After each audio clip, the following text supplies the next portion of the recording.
Black Star Network is here. Hold no punches. I'm real revolutionary right now. Support this man, Black Media. He makes sure that our stories are told. Thank you for being the voice of Black America, Roland. Stay black. I love y'all. All momentum we have now, we have to keep this going. The video looks phenomenal. See, there's a difference between Black Star Network and Black-owned media and something like CNN. You can't be Black-owned media and be scared. It's time to be smart. Bring your eyeballs home. You dig? Pull up a chair.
Today is Monday, October 30th, 2023, coming up on Roland Martin Unfiltered, streaming live on the Black Star Network.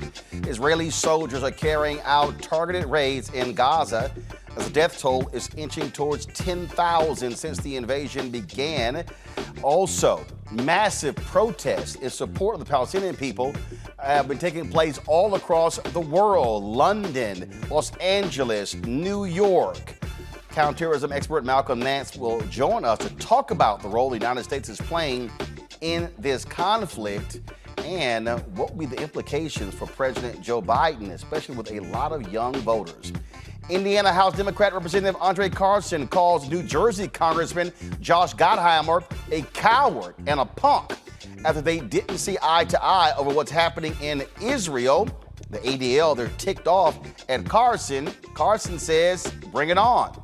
Republican Virginia Governor Glenn Youngkin's administration admits the number of voters erroneously deleted from the state's rolls over probation violations is larger than they initially thought. Really?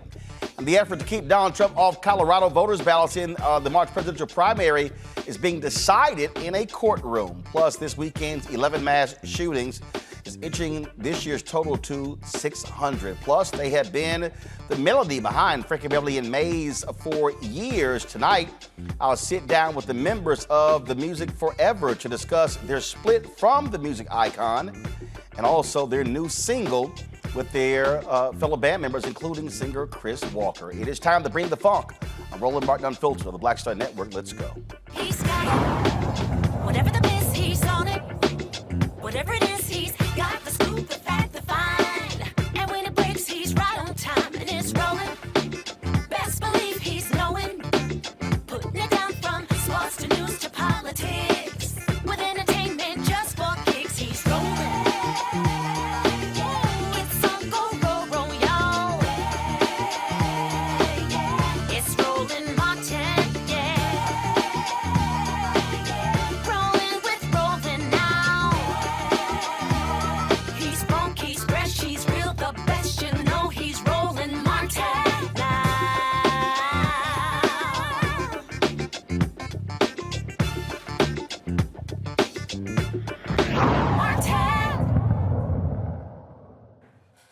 The Israeli-Gaza conflict is intensifying. Israel's Prime Minister Benjamin Netanyahu is not agreeing to a ceasefire and has vowed to move forward with its plans to wipe out Hamas since the militant group launched its surprise attack on Israel on October 7th.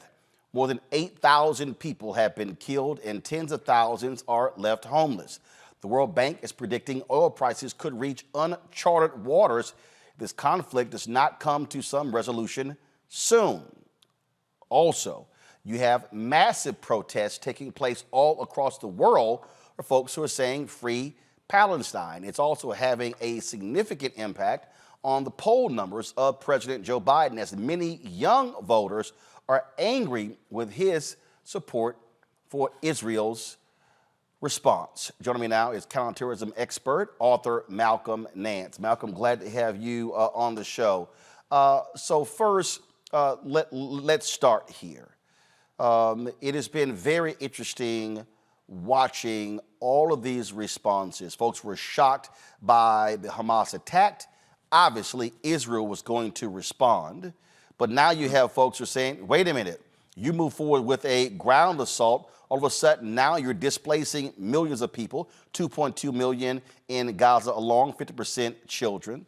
The whole battle, do you allow in water, food, oil, things along those lines? Just your assessment where we are now, some 23 days later. You know, I'm glad you've asked me that, because I really want to put into perspective what a lot of people are responding to is about 3 weeks old. In a circumstance, a historical circumstance that's well over a century in the development. That's 70 years since the founding of Israel, which has been occurring nonstop. There's been a circular crisis for decades at this point. However, let's go to the precipitating event before people say, okay, you're bombing Palestinian children. What happened on 7 October was unprecedented. I mean, unprecedented in the history of Israel. Yes, they had multiple Arab armies attack them. 1948. They attacked multiple Arab armies in 1956. In 1967, another Arab armies attack. 1973, a surprise attack by Egypt on 6th October 1973. What happened on 7 October 2023, which was 50 years plus 1 day, was a terrorist group, Hamas, which is an international terrorist group. It carries out acts of terrorism. It is not a resistance organization. It is not freedom fighters. When they attack, they kill only civilians for a political purpose to impact an audience outside of the immediate victims. Definition of terrorism. They attacked Israel across the borders and went and hunted every man, woman, and child on the other side of that border. They did not bypass villages to go engage the police. They did not bypass towns to go engage the army in a straight battle. They carried out an ISIS-like act of terrorism. And over a day, they slaughtered by hand, one by one, 1,400 individual people. Literally used all their ammunition to fight the army, to execute every civilian across that border. Now, on the other hand, it did include some people you wouldn't have imagined. Sub-Saharan African taxi drivers, Thai guest workers, nurses from the Philippines and India. They killed everyone. And the purpose of their operation was to launch and kill everyone. Then bring 200 or more hostages back to Gaza and hope that the Israelis would go insane, come across that border in a blitz, and they would have an apocalyptic battle in the middle of 2.2 million Palestinians and hope that they would gain the support of all the Arab world and terrorist groups around the world, and to show that Israel was now fighting in the middle. Israel right now is listening to U.S. advice. They are not running into this battle. I call it Pac-Man at molasses speed, which is what we would have advised them to do when we fought battles against ISIS and al-Qaeda terrorists in Iraq. You go slowly, you bite off sectors, you isolate the enemy, and you try to get the civilian population to displace. When we attacked Fallujah, 90% of the population of that city was gone, had moved, had seen the fighting was coming. Palestinians, the Hamas, aren't doing that. The Palestinian population is trapped with Hamas in the Gaza Strip, but the Israelis are going to have to carry out this operation against Hamas anyway, in order to eliminate them off the face of the earth, technically, and that's where we are. So this is from Human Rights Watch, Malcolm, and they put this out on August 28th, more than a month before. They talked about the number of Palestinian children who had been killed in the West Bank. They said last year, 2022, was the deadliest year for Palestinian children in the West Bank in more than 15 years. Well, I bring that up because as we examine this entire deal, you talk about the number of Israelis who were killed on October 7th, and we've also seen Palestinians killed. And so really where the struggle is now, I mean, I'm looking at these college campuses, I'm looking at what's happening in these cities, I'm looking at these massive marches as well, and the number of people who literally are saying highly critical of Israel's action as well is that killing begets more killing, begets more killing, and therefore there is really no end to this. President, go ahead. I hear this argument all the time. I mean, I worked this region for 40 years. My first 10 years were spent working the Hezbollah, Israel, Palestine, Lebanon, terror environment. In fact, trying to isolate the location so that we can carry out hostage rescues of over 100 foreigners that were being held by Hezbollah in Lebanon. I mean, if you want to go back on arguments that are historical in nature, go back to the Roman occupation of Judea in 6 BC. Or, I mean, this region, this part of the world has been involved in cycles of human conflict forever. The Israelis or the Jews have been there since 1250 BC. I mean, there's this historical argument people want to make. I am merely trying to put it into perspective on what went on October 7th. If that attack had occurred in the United States, and it wasn't artillery hitting a neighborhood and maybe killing 3 or 4 people, it was summary execution of every person they found in that part of Israel. Summary execution. Took them, zip-tied them, lined them, shot them in the head. Very big difference from people who are killed in war, because war has a completely different set of rules. If you violate it, you do it deliberately, that's called a war crime. Terrorism is when you hunt down the equivalent of 50,000 U.S. citizens and execute them one bullet at a time. So the precipitating event was designed by Hamas to do precisely what you see the Israelis are doing. They want this war. They want this battle with their fighters. They set up to be in the middle of civilians so civilians would die at the hands of the Israelis, because to them that's martyrdom. So how do you now deal with this? Some 300 go to my iPad, 300 to 500,000 people protesting in London over the weekend. Then of course you had thousands who were marching in Los Angeles, in New York. And now what you're now seeing that this conflict is having a direct impact on the presidential election, because if you now look at the poll numbers, folks are pissed off, especially a number of young voters, at President Joe Biden's response to this. The State Department early on saying no talk of a ceasefire, and folks are saying, what are you talking about? And so that's the conundrum that we are now in American politics. Well, look, let's go back to England and that march there. England has a Muslim population that is astronomical compared to the United States. So seeing 100,000 people march in London in solidarity with the Palestinian people is fine. People marching in Los Angeles, people marching in New York City. I wrote a Substack op-ed just a couple of days ago where I said the problem that we're having with certainly a lot of these young voters and even African-American Black Lives Matter activists, they don't quite understand some of the words, terminology, and things they're protesting for.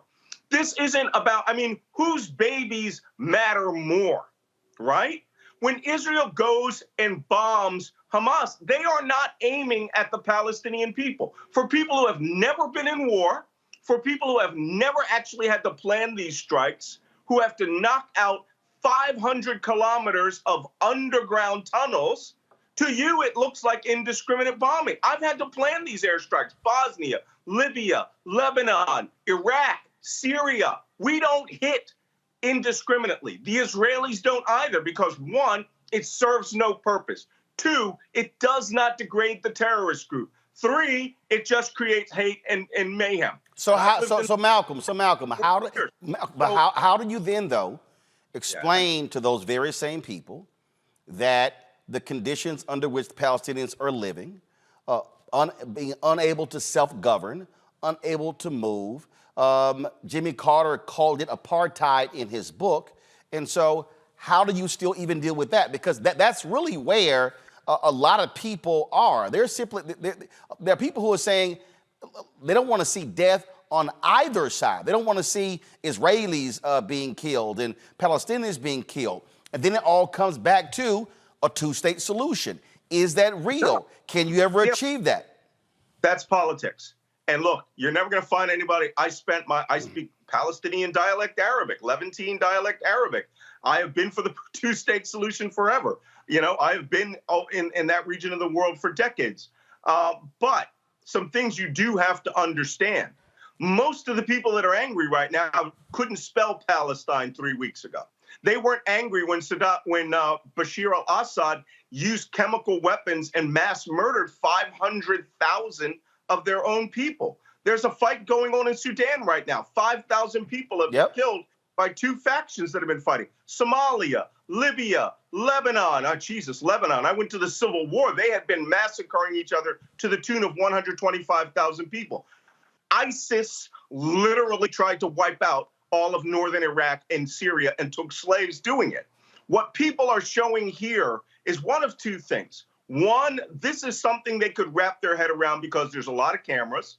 Or, to be quite honest, there's a lot of inherent anti-Semitism in this. And maybe they think in solidarity with their Palestinian brothers and sisters who are angry that this position is the right one. But you know what? This is essentially like protesting for Al-Qaeda, all right, after 9/11. You have to determine your terminology. And I've seen a lot of these young kids on campus do this. You must exclude Hamas from your discussion. If you say you're for the Palestinian people, God bless them, I love them. Be for the Palestinian people. But then you have to condemn the terrorist group Hamas that is using 2.2 million people for human shields. Hamas is underground, 3, 4, 5, 100 meters underground, and they left the Palestinian people on the top to take the bombing from the Israelis. That's part of their strategy. Dead baby strategy, we call it. Terrorist groups have used it forever. I don't want to see this fighting, but this isn't a question of whether you can have a ceasefire. When you mass murder every individual, everyone, 1,400, one by one, then take 200 hostages, you're going to get what you're getting. It happened to us. It happened with Al-Qaeda. It happened with ISIS.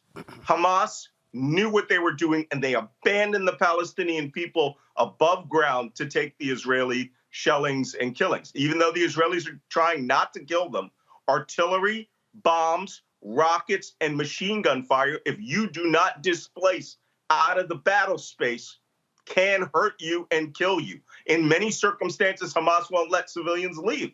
So, unfortunately, this is called war.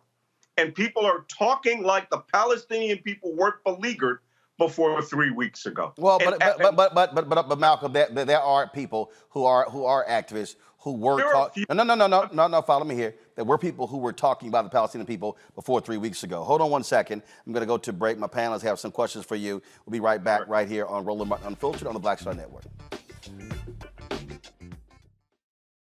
Hatred on the streets, a horrific scene, a white nationalist rally that descended into deadly violence. White people are losing their damn minds.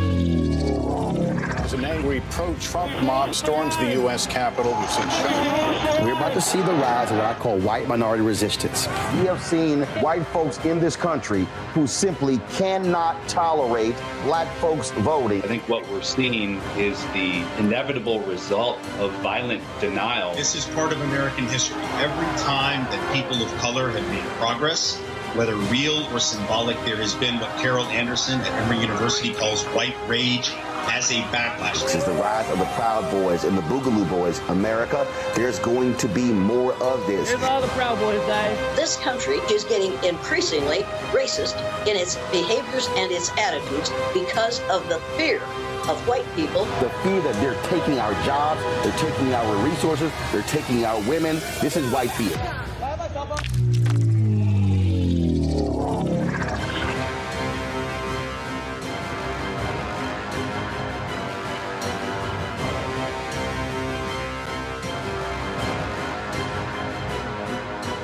I'm Dee Barnes, and next on The Frequency, we talk to award-winning screenwriter and director Chanel Dupree about her film, You Think You're Grown, the adultification of young black girls. This is a conversation that all women can relate to. This woman was like, oh my God, I went through this when I was a kid. She wore something, it was a maxi dress, but the way it fit on her body, this female teacher thought that she looked too grown and spun her around in front of a male teacher and said, do you think she looks grown, right? Oh my God. So that's next time on The Frequency on the Black Star Network. Hello, I'm Jamia Pugh. I am from Coatesville, Pennsylvania, just an hour right outside of Philadelphia. My name is Jasmine Pugh. I'm also from Coatesville, Pennsylvania. You are watching Roland Martin Unfiltered. Stay right here.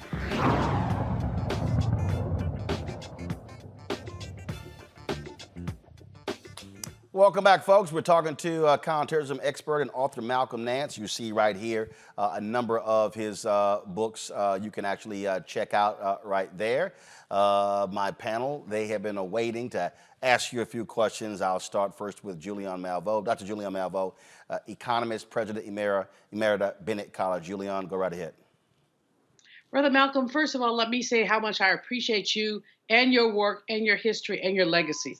At the same time, I have to ask you, because implicit in some of what you said has been basically an anti-Palestinian bias. Is it possible to be critical of Israel and still not be being accused of being anti-Semitic? This happens to many of us every day. We are critical of the relationship the United States has with Israel, with the unfettered dollars that we've given to Israel. Can we basically articulate those criticisms without being called anti-Semitic? Right. Well, first, I'm honored to be speaking to Dr. Julie Malveaux. You're, another one of my heroes. But let me answer your question quite plainly. I am a counterterrorism and intelligence expert. My job is simple. All right. We identify threats which meet the threshold of terrorism. We categorize those threats. We factor them in as to what culture, location, geography, all of those other things. And then we work back on the history. Hamas, by every definition, is a terrorist group. What they carried out on October 7th, without any question, was the summary execution, one by one, of 1,400 people. That is where I draw the line on everything, okay? Anti-Palestinian, I've worked with the Palestinians for decades. I love the Palestinian people. I think that what happens in Israel is quite unfair. I am not for the settlement of the West Bank. I'm a big follower of the two-state solution. I think that given the right circumstances, maybe even now at the end of this crisis, maybe the time for the Palestinian people to have true self-determination. Voting for Hamas 17 years ago and then Hamas never running another opportunity for them to express leadership or for them to express who they want to be in. And now it's 58% that prefer to have the Palestinian Authority in charge. Hamas wiped them out in 2000, in the battles of 2005 to 2007, literally wiped out the Palestinian Authority police. It is a terrorist group that is now running, all right, a population of 2.2 million people, and they do not spend their money on those people. They spent all of the piping that was supposed to be for underground water features to build over 10,000 rockets. They spent all of the concrete money to rebuild structures on a hundreds of kilometer multi-layered tunnel system, which we're now finding out is a lot more extensive than even we thought. The Palestinians in Gaza, the Gazans, could have all of that aid money used for themselves. We saw a good example of it on the massacre. They caught the pickup trucks that were being used, were supposed to be used for the municipality. The first aid kits on their terrorist groups were all donated by UNICEF for the population. This isn't about being anti-Palestinian. This isn't about being pro-Israel. This is about identifying a threat which traps as hostages the entire 2.2 million Palestinians. Should we be sympathetic to the innocent people? Yes, we should. But we should also understand that Hamas has now reached the level of ISIS, and they are going to have to, essentially be treated exactly like ISIS, which is the only way you're going to be able to get rid of the people who carried out that massive onslaught and break this cycle is to free the Palestinian people, but eliminate the people that carried out the terrorism. Let me also remind you that the Bush administration was told by the PLO not to keep pressing for that election in Gaza. They ignored the PLO, and we see what has happened. There was the election. They said Hamas was going to win, and that's what happened. And there's not been an election in Gaza since. I make a quick point on that. Because the Israelis, and here's where I criticize the Israelis, were so damn focused on killing Yasser Arafat and getting rid of their old nemesis, the Palestinian Liberation Organization, which became the Palestinian Authority, that they didn't, either they understood or they just didn't comprehend. They were electing a radical terrorist group. Well, we now have Israelis who've been critical of Netanyahu for basically cutting off the PLO and in a sense encouraging money going to Hamas in order to split those two apart. And this is now what we're left with. So to your point, what they did then is what Netanyahu, frankly, has continued up till this day. Roland, Malcolm didn't answer my question about whether it was possible to be critical of Israel and still not be described as anti-Semitic. I think this is really important for some of the young people who are protesting and for many others. Malcolm? Sure, I did it. Not a minute ago. I was critical of Israel without being anti-Semitic. This is politics. This isn't religion. But what we're finding in some of the protests, and again, I wrote this Substack because I got sent some horrific stuff by African Americans. I can tell when Palestinian Americans or Arab Americans or others, people from Southwest Asia write to me in Arabic but we have some people here who are now essentially letting their freak flags fly. They are coming out and revealing an inner anti-Semitism, which, to be quite honest, is not normal for this clash between African Americans and Jews. And they're making it that. Not Israelis, not Netanyahu. No one is ever going to support Netanyahu after this massacre. He was a criminal, essentially about to lose power, worked with the right wing, and he is responsible for a lot of this. But the terrorist attack, he is not responsible for, other than the fact that he moved 3 brigades off that border in order to suppress, assist settlers in the West Bank. Things will have to change here. You can criticize Israel, but you can and not be considered anti-Semitic. But if you support Hamas openly, which I have seen, now you are supporting a terrorist group. And that is where you're probably going to have a lot of trouble. Renita Shannon, go ahead. Well, first I want to say, I take offense to you saying that anybody who sort of doesn't see the conflict the way that you see it, they are people who just learned how to spell Palestine last week. It's not true. Many folks have been informed about this ongoing conflict and what has happened and looking much further than October 7th and going back decades. I think that is represented by the fact that you do have people across the world who are standing in support of Palestinians, and also by the fact that you have what is a growing and significant Jewish voice of, that is building and growing, that are saying, not in our name, we want a ceasefire, and have consistently stood for Palestinian rights. So I'm going to ask you more of a political question, since you sort of walked into what type of people you feel do not share your same viewpoint. And so the political question is, what would you say to people who are looking at this and are thinking about the fact that here in America, they are paying tax dollars? As Black folks, we are constantly being told that we can't have reparations because that's too expensive. We are constantly being told as Americans altogether that we can't do any sort of broad health care because that's too expensive. We're told we can't have child care, universal child care support, because that's too expensive. Everything is too expensive, but what is never too expensive is funding wars that are going on outside of the country. What would you say to people who feel like that? Because many people, they do know how to read, they have studied history, and they just have a different view than you. Yeah, well, my view comes from the counterterrorism perspective as the person that had to deal with these people when I say people, I'm talking terrorists. All right. I am not talking the people of Palestine. And the only way that you generally get rid of terrorist groups is you have to have the population lose their support, to have the shackles lifted off of them from groups like ISIS and Al-Qaeda and the Shabab in Somalia. And that's the only way that they can start moving forward with their lives. So that's the perspective that I come from. It is not an anti-Semitic perspective. It is not an anti-Arab perspective. I've worked with both on both sides, and certainly every country that surrounds them from a military and intelligence perspective. I understand it. And believe me, a lot of people are new to this. For those who aren't, bravo. Help educate the people who have just come into this. And, and this is no slam to the people who are emotional about this, because it is an emotional issue. I was just in Dubai and Qatar on the days after the attack. At the same time, Secretary Blinken and Secretary of Defense Austin were there. And the Gulf states, even for all of their rhetoric, are really tired of the terrorism and having to fund, these international groups. But here, for people who are here on this side, who see money going overseas, the kind of money we're talking about is one fraction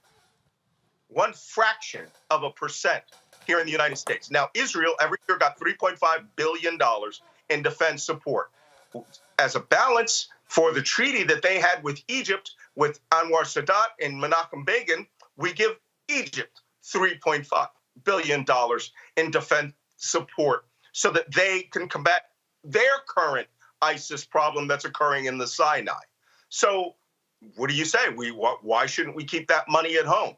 We have more than enough money to walk and chew gum at the same time. Now, you're talking to a person who fought in Ukraine for a year with the International Legion. I hear this same argument about Ukraine, even though we're actually saving money by giving these archaic weapon systems that would have to be disposed of and paid for through breakers and people getting rid of ammunition the same way. You are not, as a person who is in, let's say, Detroit, going to receive 155 millimeter artillery shells that the United States already pre-positioned in Israel for a broader Middle East war. We are giving them those stocks. We are not giving the Israeli government money to expand their economy. We are not giving the Israeli government money to buy new villas. We are giving them war stocks that the United States paid for decades ago, which we store in Israel in order for them to start to carry out the operation that they may need.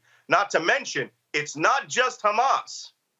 Israel is preparing because they may have a multi-front war with terrorists in Lebanon, Hezbollah, a group that I worked against for decades, all right, that are backed directly by Iran, Shia Muslim militias that operate out of Syria that attack across the Golan Heights. You may have a three-front war, and not to mention Iran by extension, which had its subordinates in Yemen fire missiles towards Israel. This can get a lot worse. And if you want to talk about American money going somewhere, just imagine this becoming a regional war between Iran, Syria, parts of Lebanon, Hezbollah in Lebanon, and then the offensive that they're doing against Hamas. It's better that this not get out of control and that the United States support it with the resources which are already there.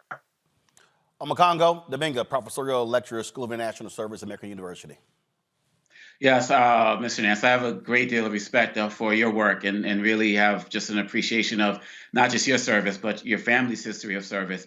I think, you know, being on a campus, I see much of the difference between those who may, you know, support Hamas, but much of what I'm seeing, and even in colleges I'm speaking at across the country, they are people who are able to differentiate between a terrorist organization and the people on the ground. My question for you is, I'm of the philosophy that you can't bomb an idea away. I'm of the philosophy that for every one innocent killed, you can create 10 more terrorists. And I just don't see how this leadership under Netanyahu, you described him as relates to the people he surrounded himself with. I don't see how this actually ends Hamas. In my opinion, I feel like this is something that is going to create more members of Hamas just by these violent attacks alone. You know this region better than most, and you know what people have nothing to turn to may turn to the most militant wing, like you said, who's also been empowered by Netanyahu in some ways, but that's just going to continue the idea of Hamas. And I just don't see how this current strategy is going to lead to the ending of Hamas.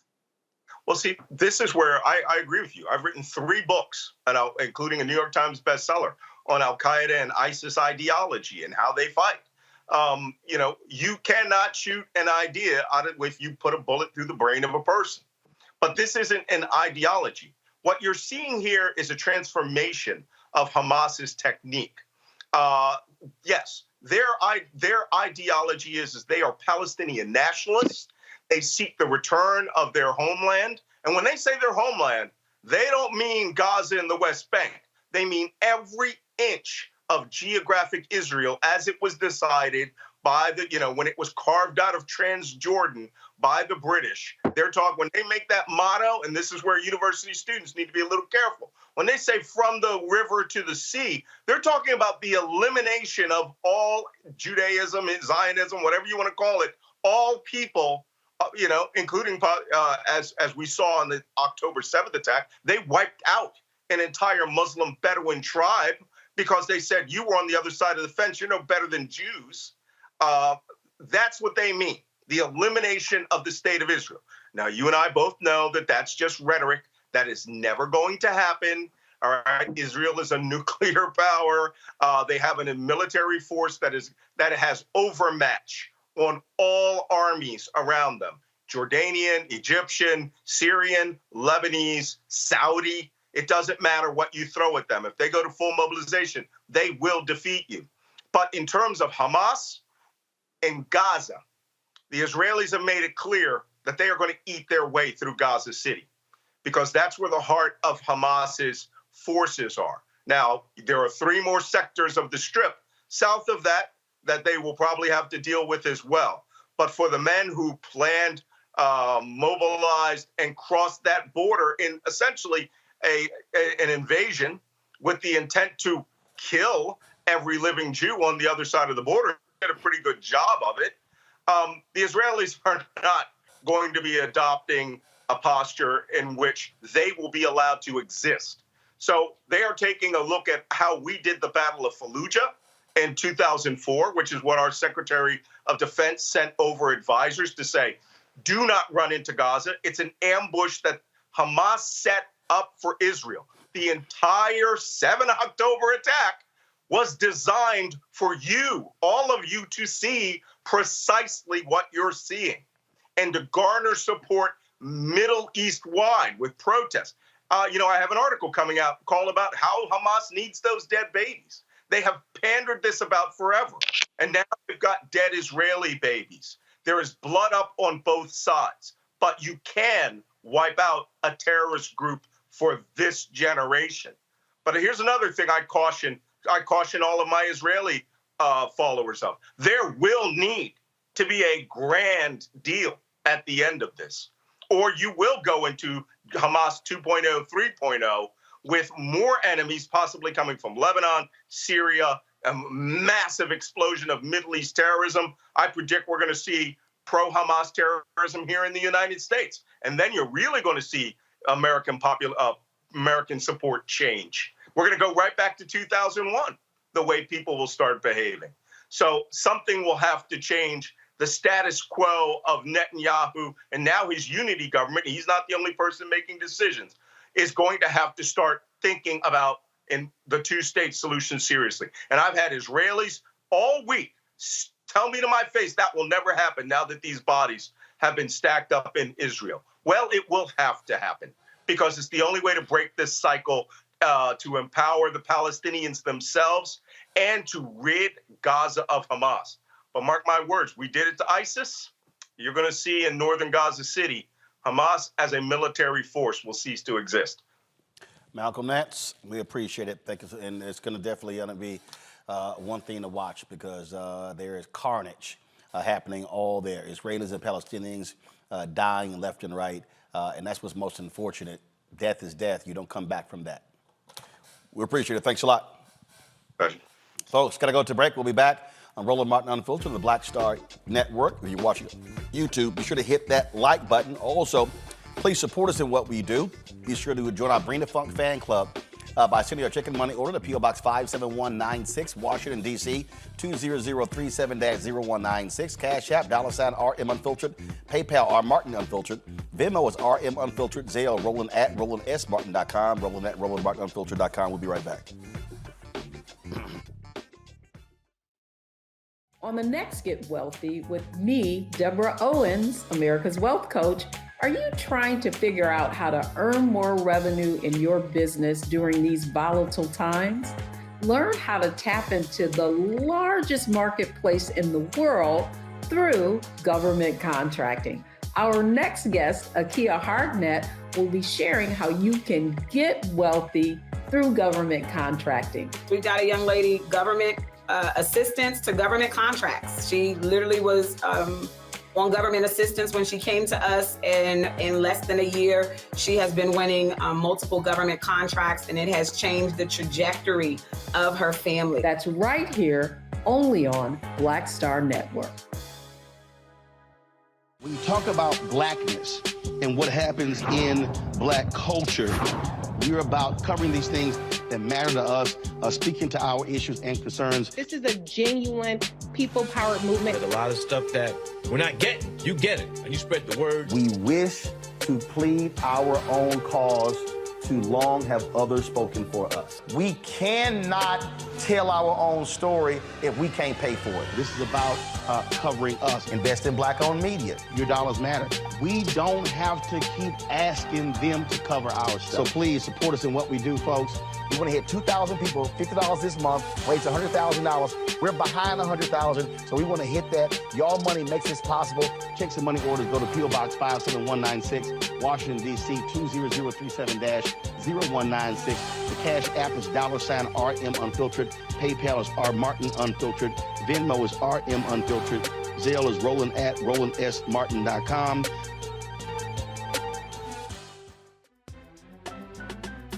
I'm Faraji Muhammad, live from LA. And this is The Culture. The Culture is a two-way conversation. You and me. We talk about the stories, politics, the good, the bad, and the downright ugly. So join our community every day at 3 p.m. Eastern and let your voice be heard. Hey, we're all in this together. So let's talk about it and see what kind of trouble we can get into. It's The Culture, weekdays at 3, only on the Black Star Network. Hi, I'm Dr. Jackie Hood Martin, and I have a question for you. Ever feel as if your life is teetering and the weight and pressure of the world is consistently on your shoulders? Well, let me tell you, living a balanced life isn't easy. Join me each Tuesday on Black Star Network for A Balanced Life with Dr. Jackie. We'll laugh together, cry together, pull ourselves together, and cheer each other on. So join me for new shows each Tuesday on Black Star Network, A Balanced Life with Dr. Jackie.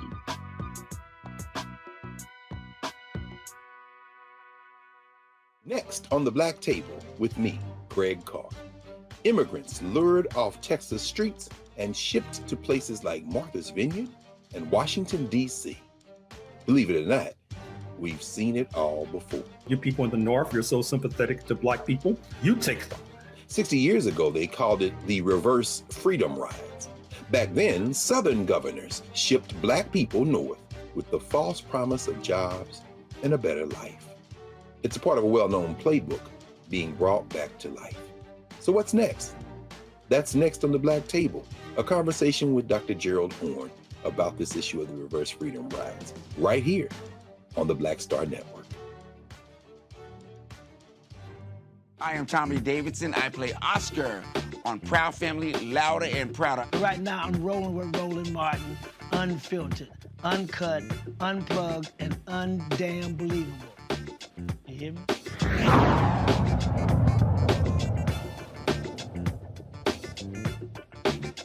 There's a battle between two congressmen. Indiana Congressman Andre Carson is calling out New Jersey Congressman Josh Gottheimer for blasting House members who voted against a resolution supporting Israel and those who just voted president. Gottheimer posted this on social media.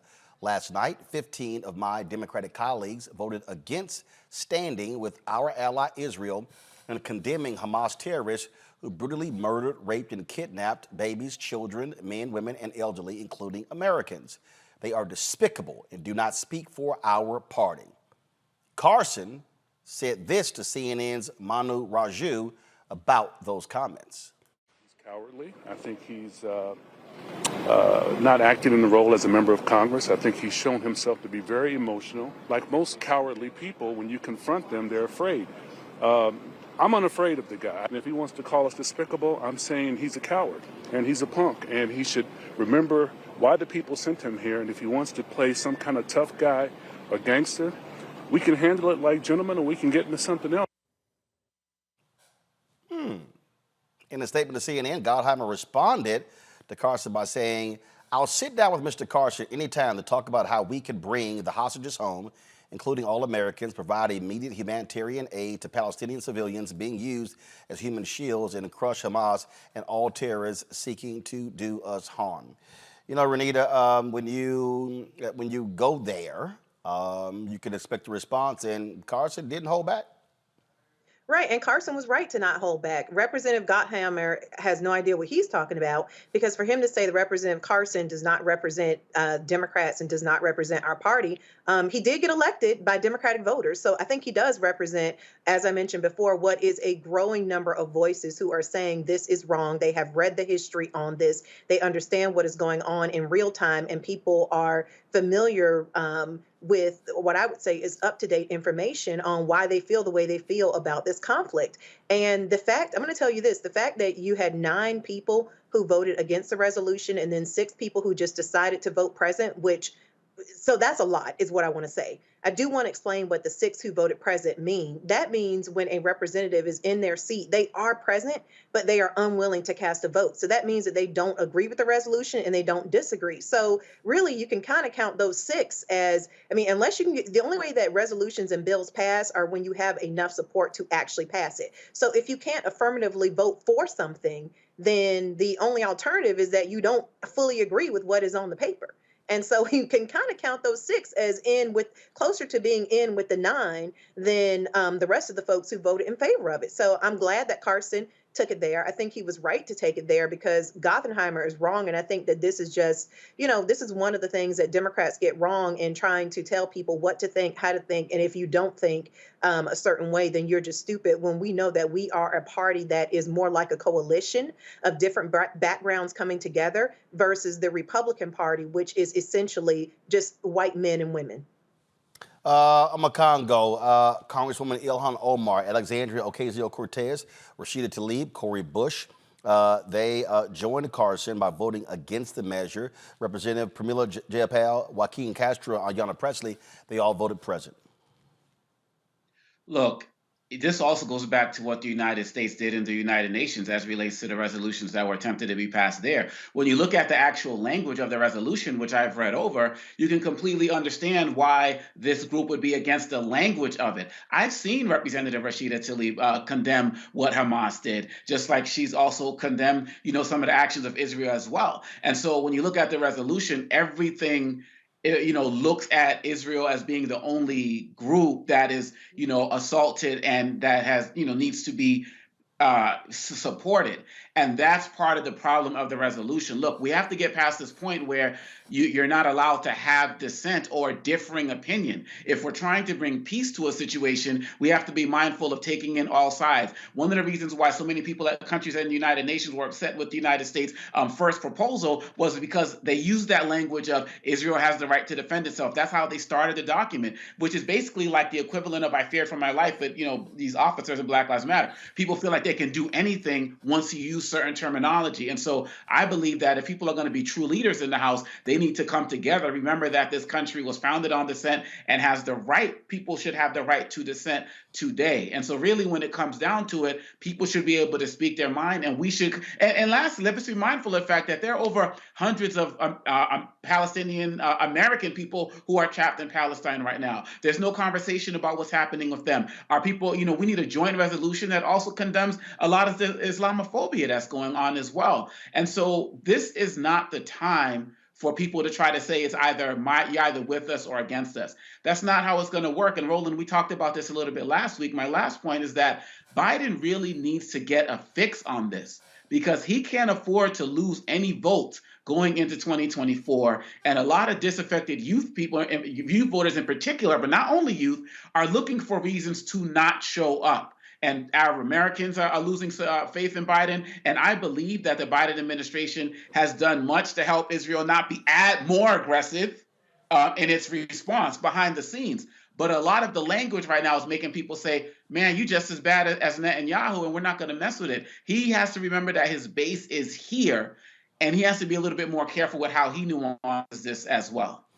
Julian, that is an important issue because the poll numbers don't lie, and there is a lot of dissension, a lot of anger.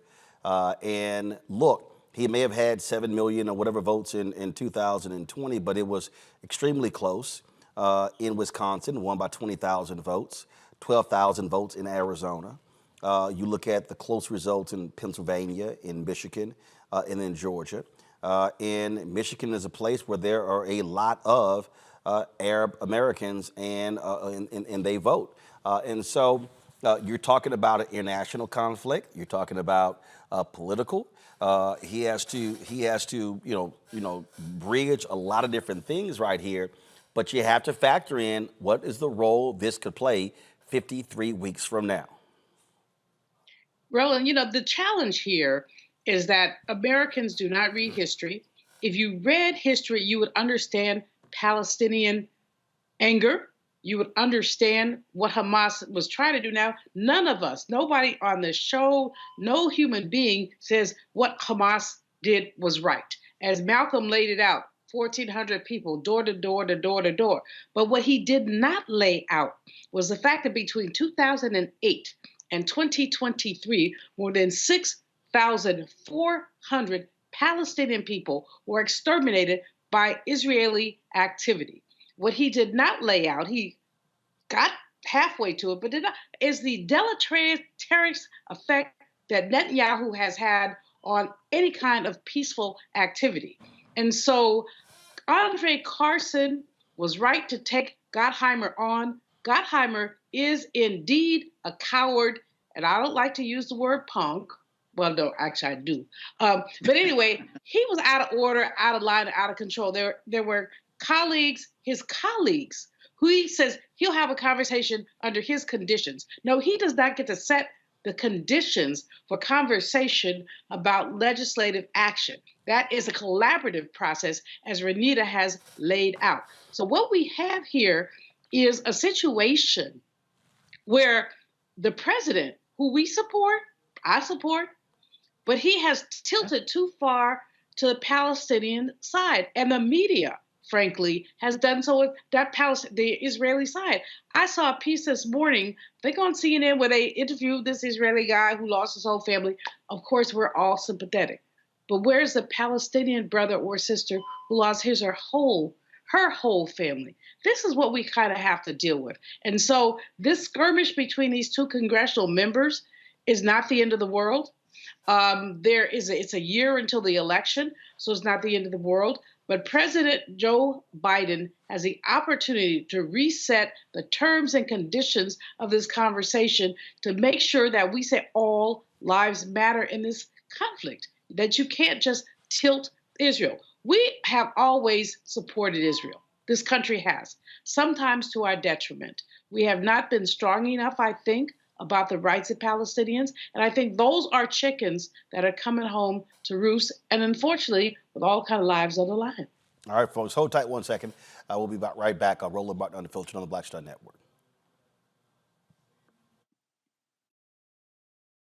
Get wealthy with me, Deborah Owens, America's Wealth Coach.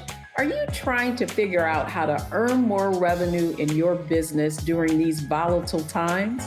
Learn how to tap into the largest marketplace in the world through government contracting. Our next guest, Akia Hardnett, will be sharing how you can get wealthy through government contracting. We've got a young lady, government assistance to government contracts. She literally was on government assistance when she came to us, and in less than a year, she has been winning multiple government contracts, and it has changed the trajectory of her family. That's right here, only on Black Star Network. I'm Faraji Muhammad, live from LA. And this is The Culture. The Culture is a two-way conversation. You and me. We talk about the stories, politics, the good, the bad, and the downright ugly. So join our community every day at 3 p.m. Eastern and let your voice be heard. Hey, we're all in this together. So let's talk about it and see what kind of trouble we can get into. It's The Culture, weekdays at 3, only on the Black Star Network. I'm Dee Barnes, and next on The Frequency, we talk to award-winning screenwriter and director Chanel Dupree about her film, You Think You've Grown, the adultification of young Black girls. This is a conversation that all women can relate to. This woman was like, oh my God, you know, I went through this when I was a kid. She wore something, it was a maxi dress, but the way it fit on her body, this female teacher thought that she looked too grown and spun her around in front of a male teacher and said, do you think she looks grown, right? Oh my God. So that's next time on The Frequency on the Black Star Network. Hi, I'm Jo Marie Payton, voice of Sugar Mama on Disney's Louder and Prouder Disney Plus, and I'm with Roland Martin on Unfiltered.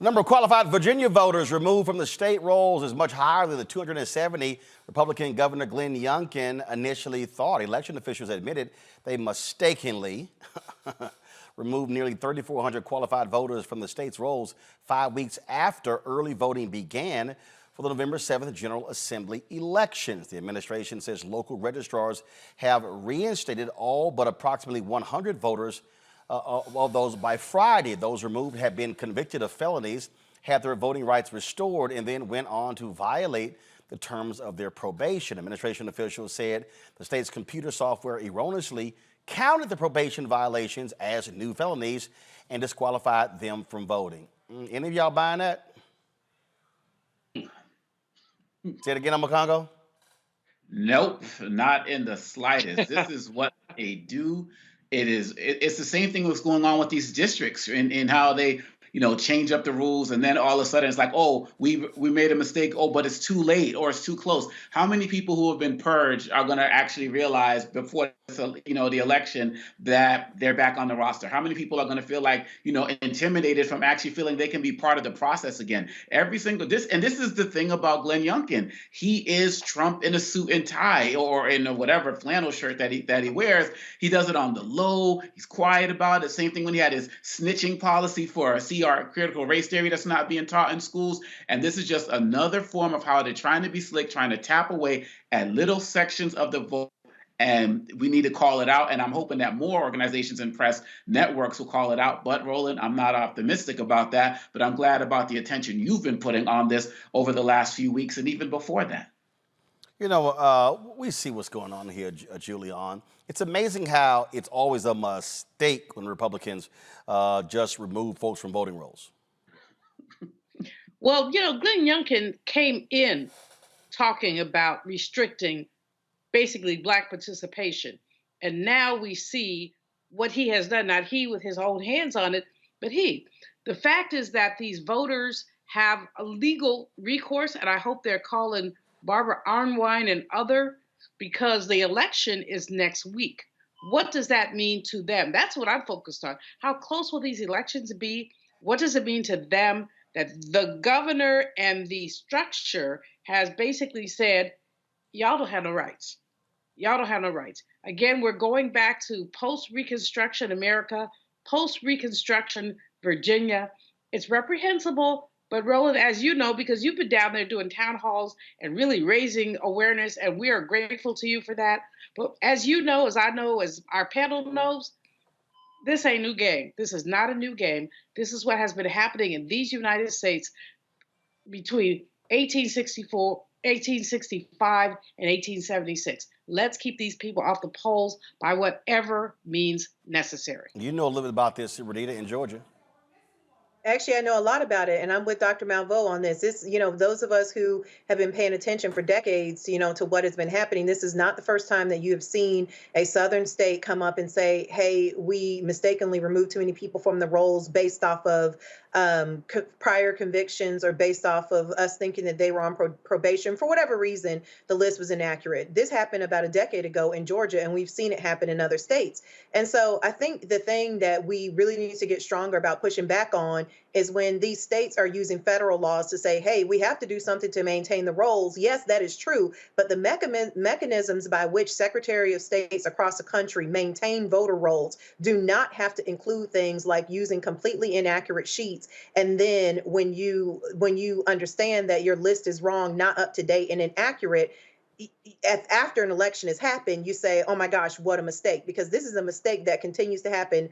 A mistake that continues to happen over and over and over again. Absolutely. All right. Hold tight 1 second. We come back Friday on Real Time with Bill Maher. Bill talked about his support of Minnesota Congressman Dean Phillips, who's running for president against Joe Biden in the Democratic primary. And he mainly said it's because he's 54.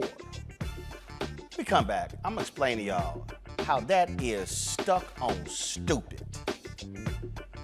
You don't want to miss what I got to say when we come back. Also, folks, for years they played with Frankie Beverly Mays all across the world, but now they have formed their own group. New single is out. What happened with that long-time partnership. We'll talk to TMF in this next hour as well. You're watching Roland Martin Unfiltered right here on the Black Star Network.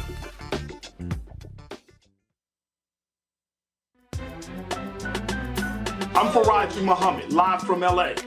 And this is The Culture. The Culture is a two-way conversation. You and me. We talk about the stories, politics, the good, the bad, and the downright ugly. So join our community every day at 3 p.m. Eastern and let your voice be heard. Hey, we're all in this together. So let's talk about it and see what kind of trouble we can get into. It's The Culture. Weekdays at 3, only on the Black Star Network. Hi, I'm Dr. Jackie Hood Martin, and I have a question for you. Ever feel as if your life is teetering and the weight and pressure of the world is consistently on your shoulders? Well, let me tell you, living a balanced life isn't easy. Join me each Tuesday on Black Star Network for A Balanced Life with Dr. Jackie. We'll laugh together, cry together, pull ourselves together, and cheer each other on. So join me for new shows each Tuesday on Black Star Network, A Balanced Life with Dr. Jackie.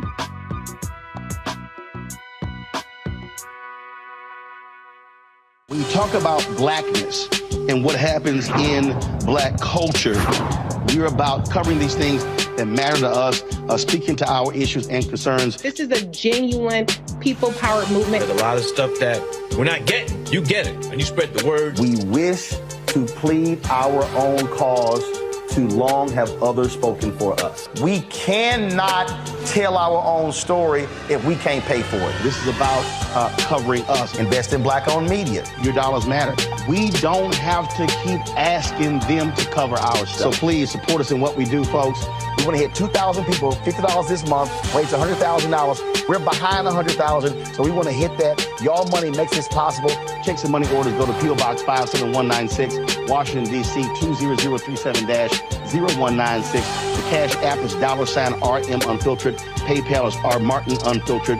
Venmo is RM Unfiltered. Zelle is Roland at RolandSMartin.com. Hey, what's up? It's Sammy Roman. Hey, it's John Murray, the executive producer of the new Sherry Shepherd Talk Show. It's me, Sherry Shepherd, and you know what you're watching, Roland Martin Unfiltered.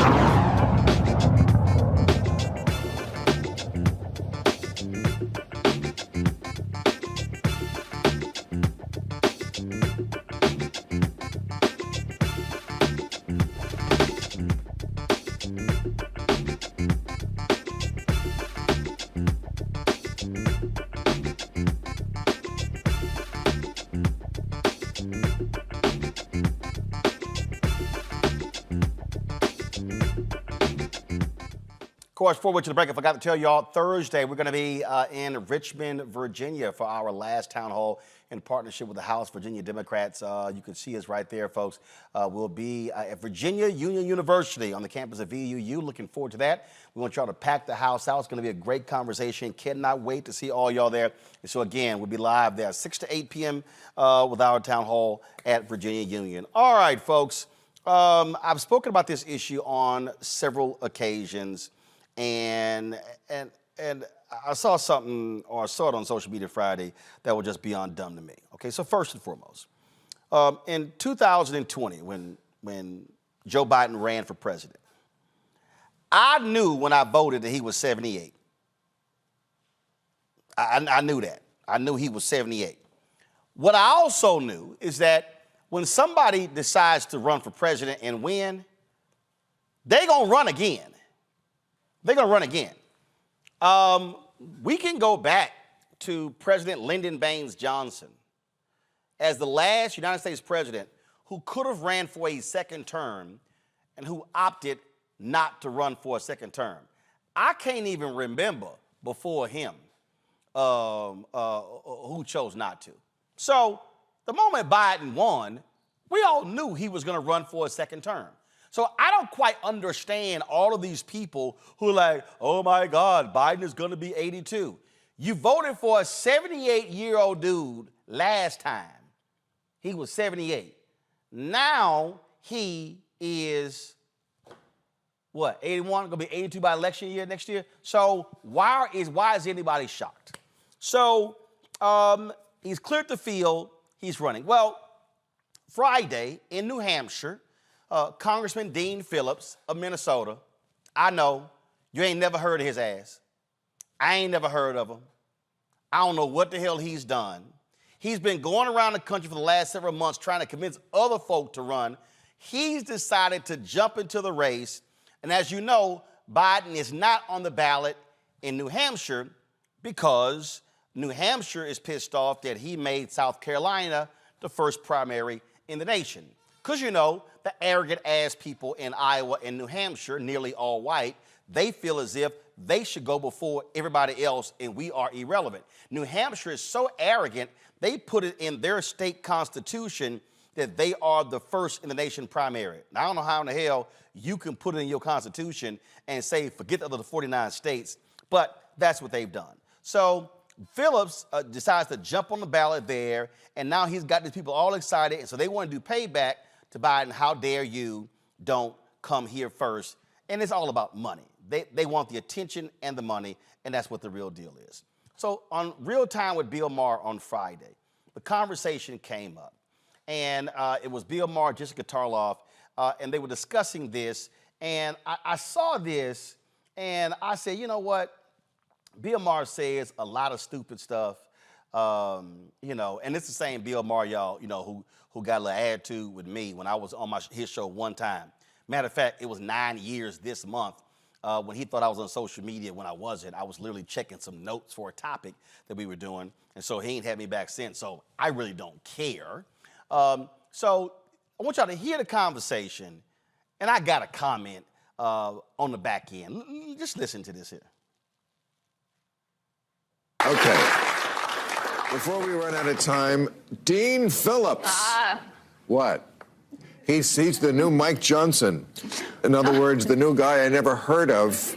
Better name, though. In Congress. He is a Democrat who is running against Biden. So there is a challenger, Dean Phillips. He's from Minnesota. He's Jewish. He's 54. Did I mention he's 54?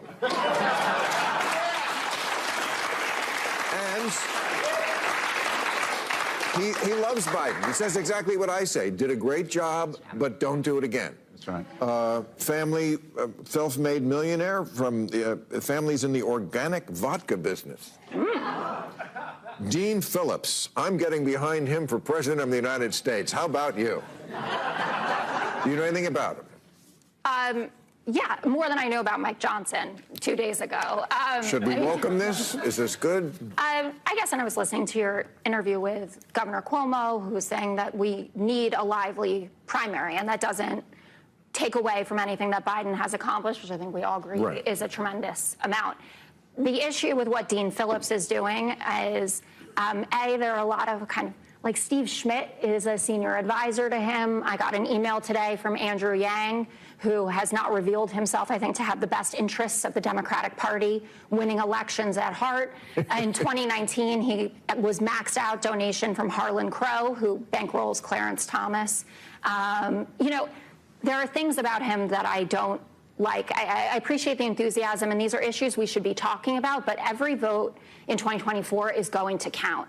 And if we're losing, you know, the TikTok Hamas vote. I love him. And I love Dean you Phillips. Don't love it. Because nobody knows who the fuck he is, and that's good.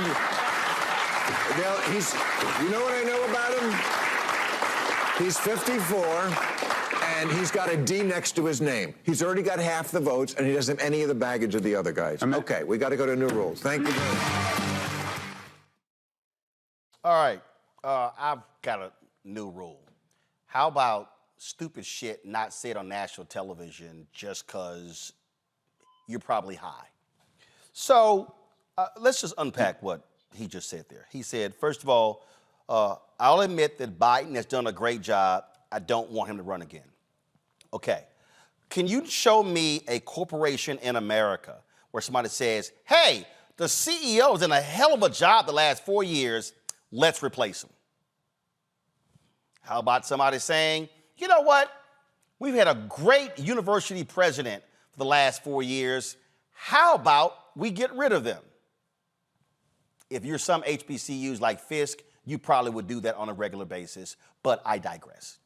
So what's dumb to me is to listen to this logic. Then Bill Maher, who had to absolutely be high when he said this. And he says, what I like is that nobody knows him and he's 54. Okay. Can any of y'all, if you watching on the app, on YouTube, on Plex TV, Amazon Freevee, if you're watching on Amazon Prime Video, or if you're watching on Amazon News, can any of y'all tell me what the hell has Dean Phillips done? I'll wait. You know what? I don't think I actually have that much time. He's literally done nothing. So, what Bill Maher is excited about is he's 54. Okay. Again, here's why that is idiotic. We have all these people who are walking around who are going, oh my goodness, I can't stand it. Biden is too old. So let's get somebody young. Okay, so we're saying let's get somebody young who can show vigor, who can give great speeches. We can see them running up and down the beach. We can see them playing basketball or doing things like that. But forget the fact that they could be just totally incompetent at legislation or at governing. No, let's actually get them in because they're young.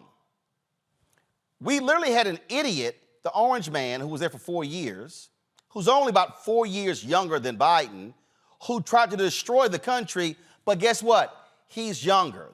If you actually stack up legislative accomplishments of President Joe Biden in his first term and President Barack Obama in his first term, it's a good bet Biden probably will inch him out. Uh-oh, I know some black people just lost their mind right now because criticizing Obama is like cussing out Jesus and MLK at the same time. But facts are facts. When you look at what has actually been done, you cannot argue with what has been accomplished. And it's not like he actually had a perfect situation in the House and the Senate because they barely had the majority in the Senate. So all these people who are running around complaining about age, let me explain something to y'all. I get youth, and I appreciate youth. But it's a lot of shit young people don't know what the hell they doing. And just because they're young, that means nothing to me. And again, I get youth. But with youth, I need for you to have some experience. That's like somebody saying, hey, this young saxophone player is bad. Can his ass play? Can he actually change at the drop of a hat? If all of a sudden, if things change, can they handle the pressure? No, they can't. Give me the experienced person. I'm sorry. And here's the whole deal. For all y'all people who are sitting out here, and my panel, y'all can help me if I don't name all of them. For all the people who are complaining about Biden too old, let's see. Who ran last time? Senator Kamala Harris, Senator Cory Booker, Senator Amy Klobuchar, Andrew Yang, Mike Bloomberg, Senator Elizabeth Warren. Who am I forgetting? It's a bunch of other people who actually ran. All of those people were younger than Joe Biden. So please explain to me, how in the hell did he win if he was the oldest dude on the stage? Could it actually be because he had experience? And knew something? Any of y'all, please, by all means, tell me, if you're trying to get your car fixed, are you going to take it to a young mechanic who don't know what the hell they're doing, who can't show you they fixed anything, or you're going to show it to me, take it to the old brother who actually has done this stuff for a long time and can get your car fixed? You know, Roland, I'm not done. So here's my whole deal here. I'm not done. Come back to me. I'll let y'all know when I'm done in control room. So this is a point I'm trying to get y'all to understand. Stop with this nonsensical stuff of, oh my God, he's too old. We need somebody young. Let me be clear with y'all, okay? If you understand policy, Inflation Reduction Act, Build Better, funding going to HBCUs, Medicaid expansions, 100+ judges appointed to the federal bench, more black women appointed to the federal appeals bench, and all presidents combined in American history. And so guess what happens? If you're a Democrat and y'all win in 2024, you now get to run it for another 4 years. What's that probably going to mean? Another 200 judges. That means that guess what? Biden can't run again in 2028. So what you're asking for can actually happen. What's on the other side lurking? Oh, the domestic terrorist-loving Donald Trump, a crazy, demented Republican Party who just picked a dude nobody knows out of Louisiana, who adopted a black boy who was 14 years old when he was only 25, but he ain't never really adopted him. Sound like the political blind side. Let's talk about a party that wants to implement Project 2025. It's absolutely going to attack black folks at every single turn. But a bunch of y'all are stuck on Biden's age. And again, I get it. Oh, I don't like, he not moving too fast. I need somebody who can do better. Can we show y'all some younger presidents who were absolutely screwed up royally? We ain't gonna talk about Bill Clinton. Okay, Bill Clinton was a hell of a lot younger. Guess what? Bill Clinton made some serious mistakes as well. So don't count me in this group who is so stuck on Dean Phillips. I guess that's his name, Dean Phillips. Hell, I'm thinking Mike Phillips, the saxophone player. I ain't never heard of this dude. I don't even know what bills this dude has ever passed. Have no idea whatsoever. And so, seriously, get a grip, folks. I don't care about Biden's age. What I do care about is that as a white supremacist, a white nationalist who wants to pardon every single person who committed a terrorist act on January 6th, he wants back in the Oval Office. And you know what?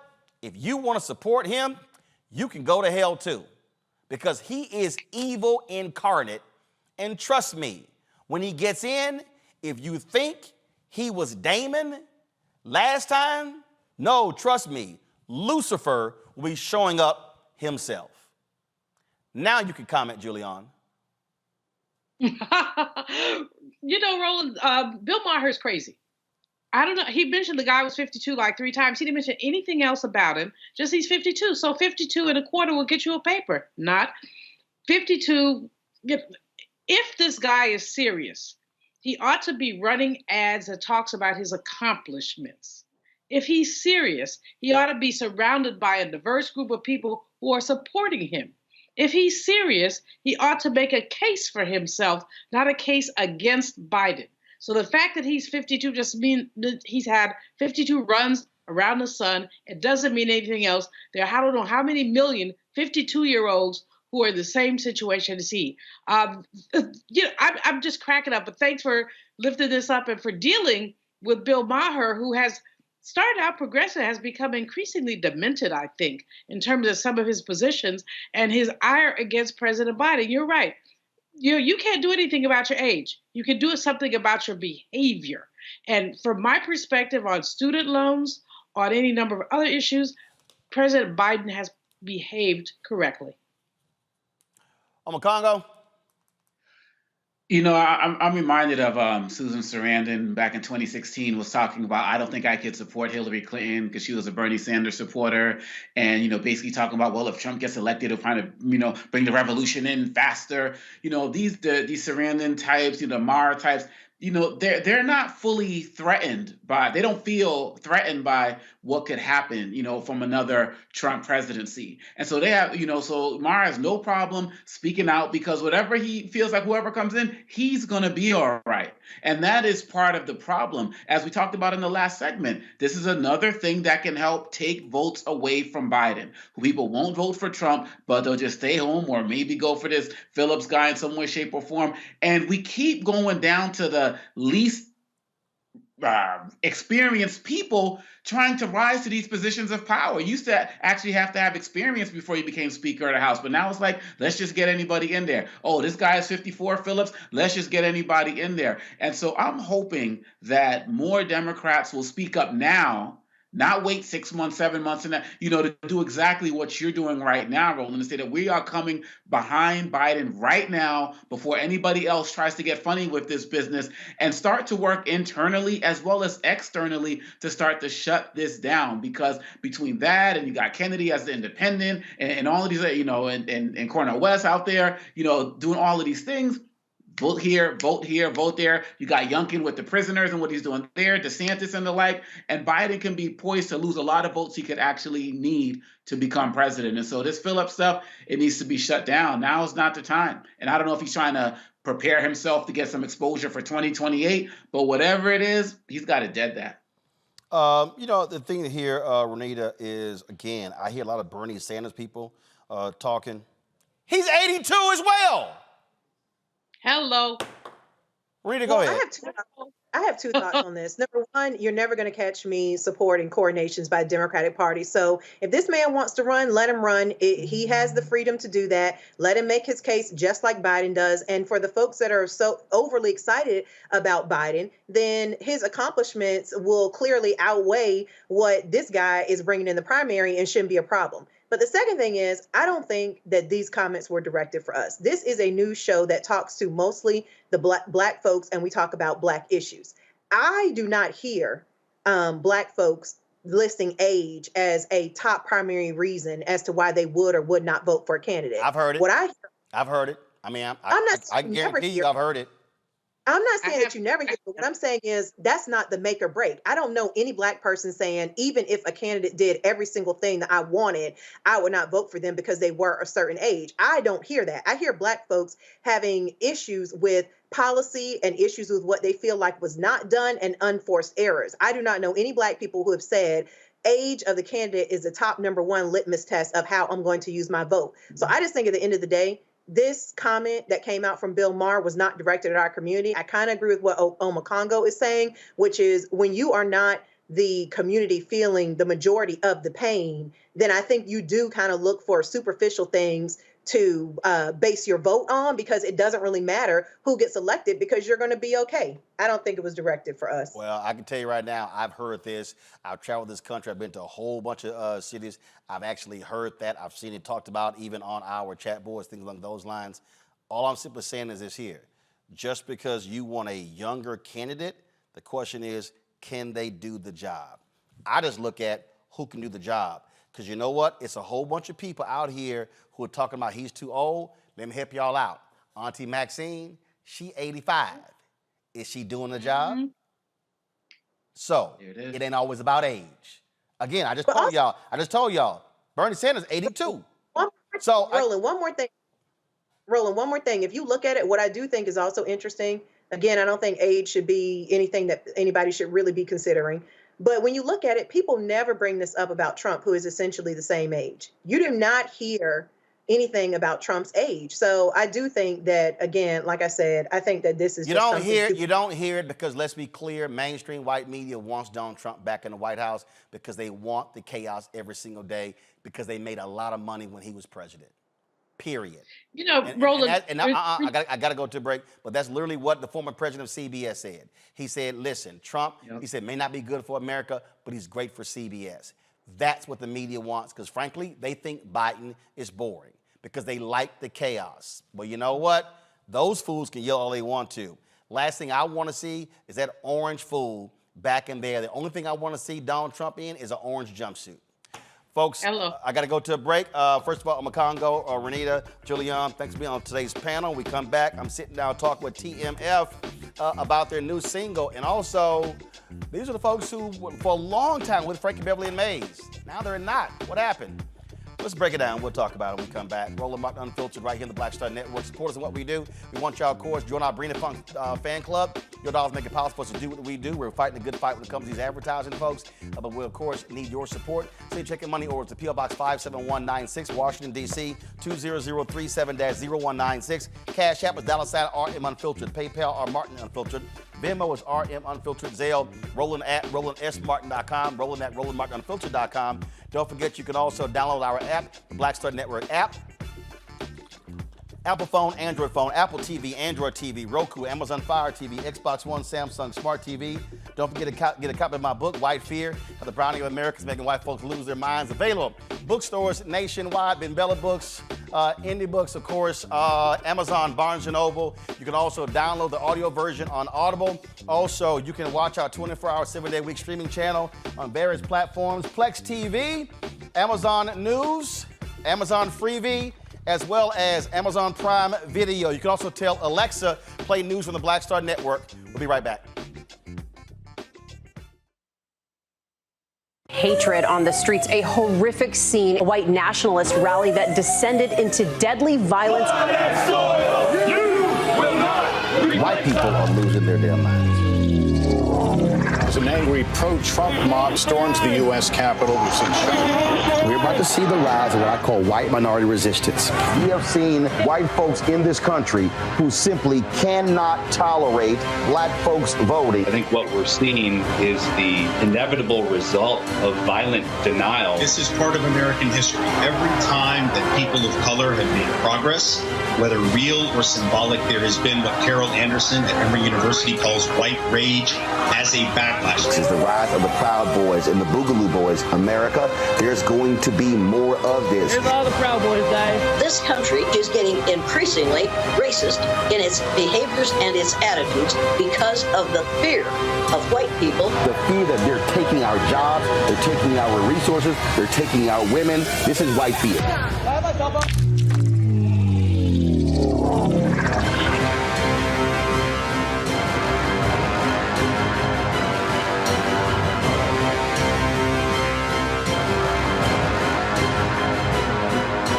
Next on the Black Table with me, Greg Carr.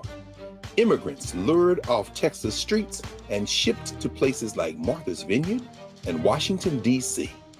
Believe it or not, we've seen it all before. You people in the North, you're so sympathetic to black people, you take them. 60 years ago, they called it the reverse freedom rides. Back then, Southern governors shipped black people north with the false promise of jobs and a better life. It's a part of a well-known playbook being brought back to life. So what's next?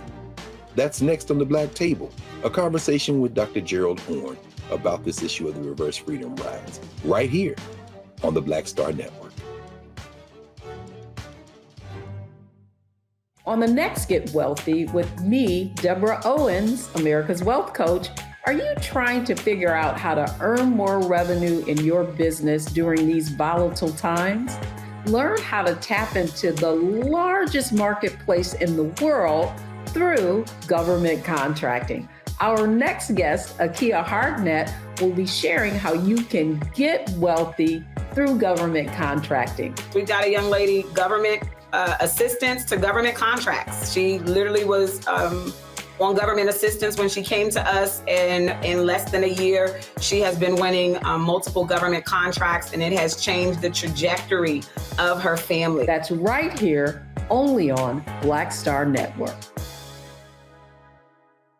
When you talk about blackness and what happens in black culture, we're about covering these things that matter to us, speaking to our issues and concerns. This is a genuine people-powered movement. There's a lot of stuff that we're not getting. You get it, and you spread the word. We wish to plead our own cause. Too long have others spoken for us. We cannot tell our own story if we can't pay for it. This is about covering us. Invest in black-owned media. Your dollars matter. We don't have to keep asking them to cover our stuff. So please support us in what we do, folks. We want to hit 2,000 people, $50 this month, raise $100,000. We're behind 100,000, so we want to hit that. Y'all money makes this possible. Check some money orders. Go to P.O. Box 57196, Washington, D.C. 20037-0196. The Cash App is $RM Unfiltered. PayPal is R Martin Unfiltered. Venmo is RM Unfiltered. Zelle is Roland at RolandSMartin.com. Hi, I'm Dr. Jackie Hood Martin, and I have a question for you. Ever feel as if your life is teetering and the weight and pressure of the world is consistently on your shoulders? Well, let me tell you, living a balanced life isn't easy. Join me each Tuesday on Black Star Network for A Balanced Life with Dr. Jackie. We'll laugh together, cry together, pull ourselves together, and cheer each other on. So join me for new shows each Tuesday on Black Star Network, A Balanced Life with Dr. Jackie.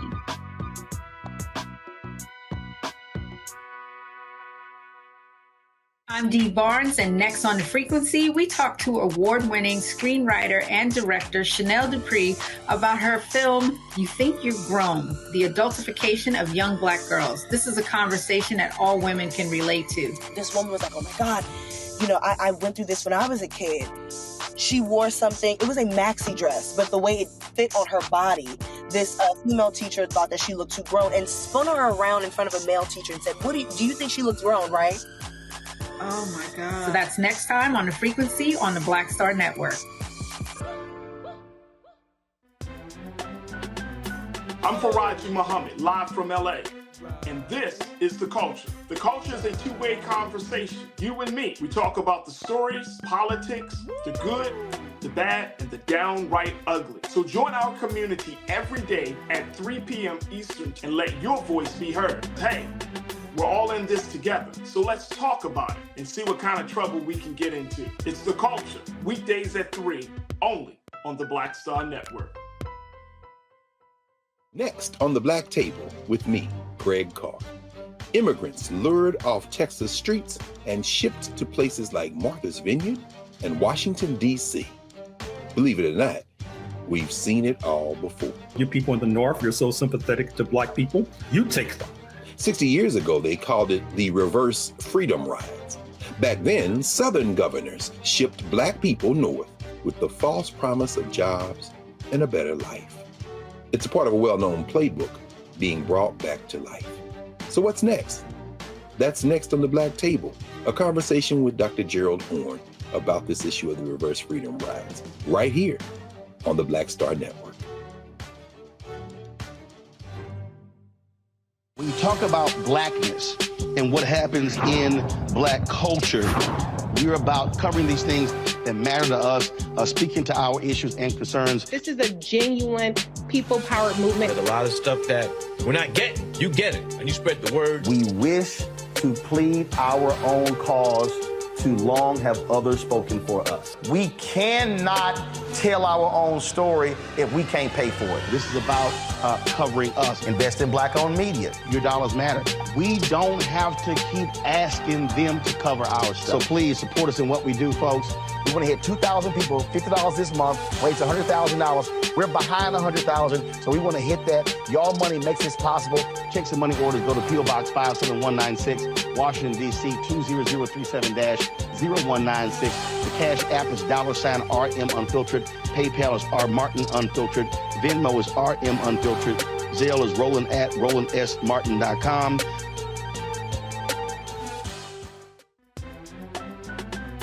I'm Faraji Muhammad, live from LA.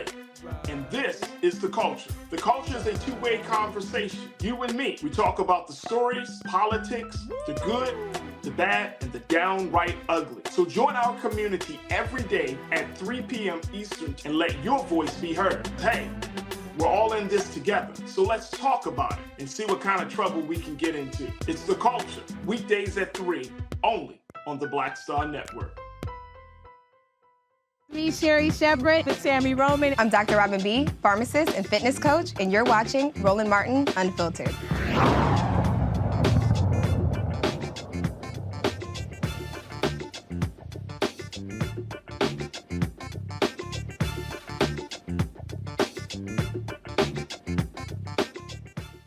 Folks, for years they were the band with Frankie Beverly and Mays. Now the seven brothers have ventured on their own, added some other members and themselves, calling themselves TMF, the Music Forever. Joining me in the studio, Rome, Daniel Witherspoon, Jubu, Chris Walker joins us from Houston. Calvin Napper is in Winston-Salem, North Carolina. Vance Taylor is in Atlanta. And Bear Williams joins us from Chicago. So first of all, gents, glad to see y'all. How's it going? You. All is well. Man. Good to see you. Living my best life. Okay, well, ain't nothing wrong living your best life. So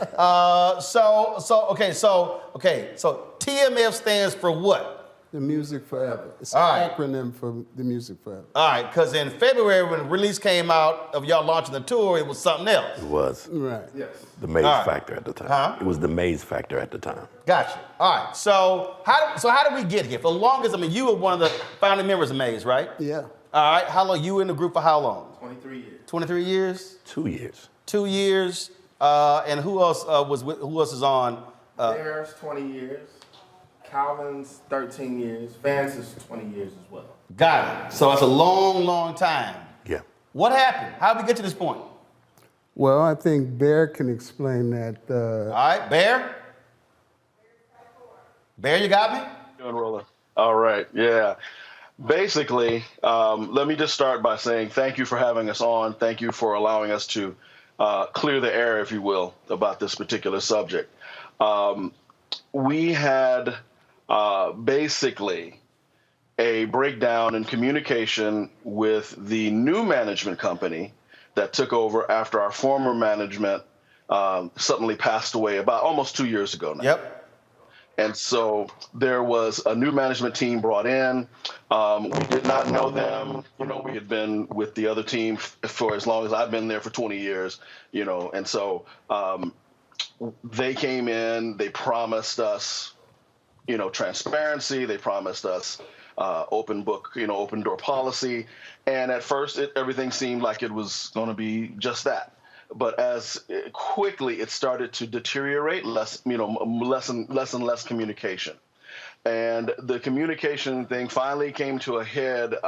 We were scheduled, the band that you know now as TMF, we were scheduled to perform with Frankie at the May 7th performance of Maze featuring Frankie Beverly at the NOLA Jazz and Heritage Festival. Yep. What happened with that was we did not perform because we had a labor dispute, and management decided that, basically it was not worth negotiating with us on it. And so they basically canceled our tickets, our flights. And so that was it. That was the end of Maze as you have known it, or fans have known it for 20 years. That's basically it. They let us go. And we have nothing but love for Frankie. We have nothing but, that's the reason we decided to band together and continue on the legacy of the music.